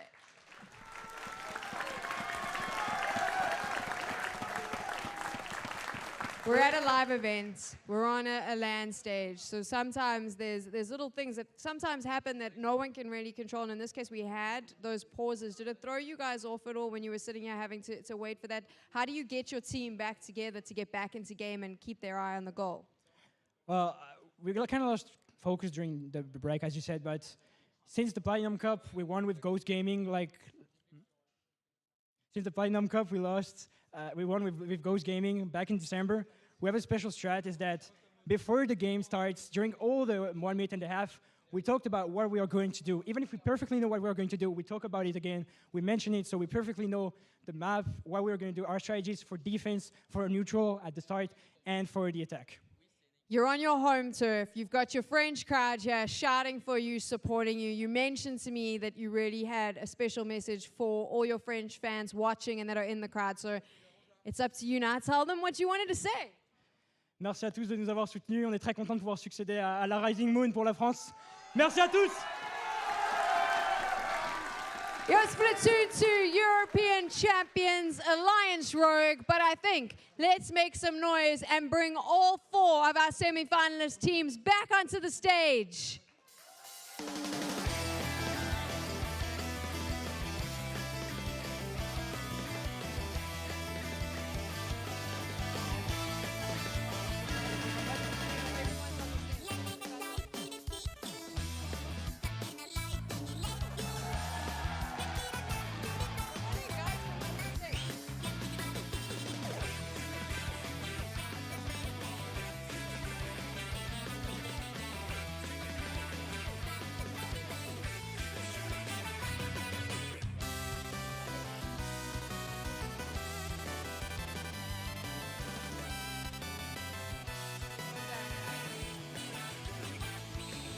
I have 2 special guests that are here to help me hand out the prizes. You've listened to them all weekend. They've commentated, they've shown their support, and both of them are professional Splatoon 2 players. Draganuto and Wisdom, come on out. We're going to give them a round of applause. Before we give out the medals, or we'll just start straight away, 4th place, make some noise for Spain's Polarized. They came in here, they're the unfamiliar team, if you like. They were there was some players here that we didn't really know, but they put on an incredible performance all the way through to the semi-finals. They can definitely be proud. And now it's time to award our 3rd place team, the Dark Horses, if you like. They knocked out Team Mako, the fan favorites. They came in here, they put on an incredible performance. Your 3rd place team, the Nordic team, Ampari Gang.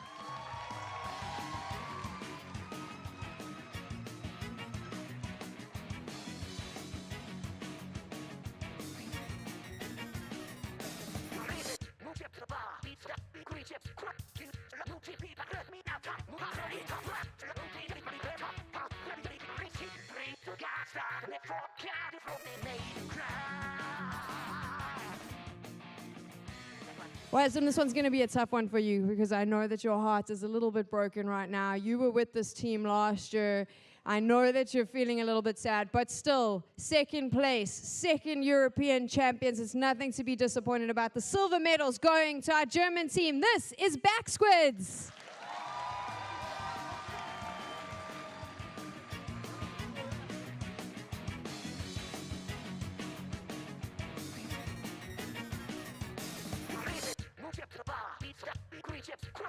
They did an incredible job. They fought hard.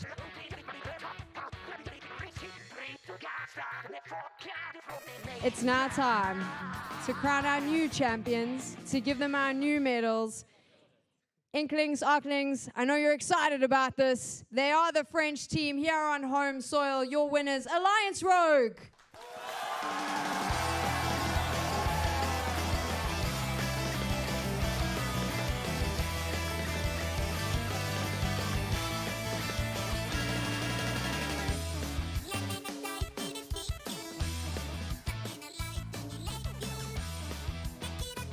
The medals aren't the only thing that we're handing out. As your new European champions, they also get their own custom winners jerseys, which are coming on out now. So we hand out even more prizes. These are the Splatoon 2 European Championship winners jerseys. Take a look at that.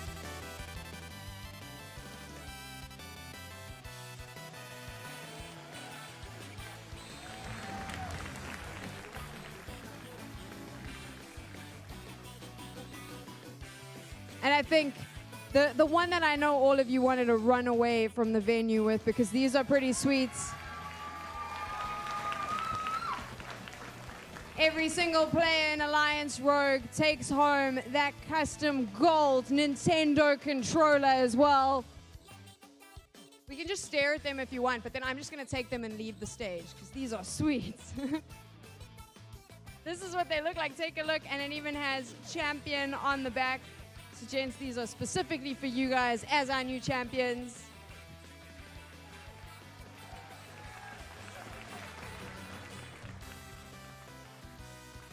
"12 incredible teams started this competition. We are down to these 4 amazing teams on the stage. And of course, we have our winners as well. But none of this would have been possible without the incredible support of Nintendo. Thank you for supporting Splatoon 2. Thank you for supporting these players. And thank you so much for putting on such an incredible show.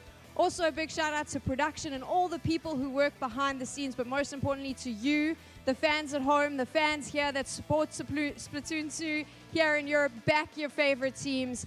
It brings me great joy to be able to introduce your new Splatoon 2 European champions. This is Alliance Rogue.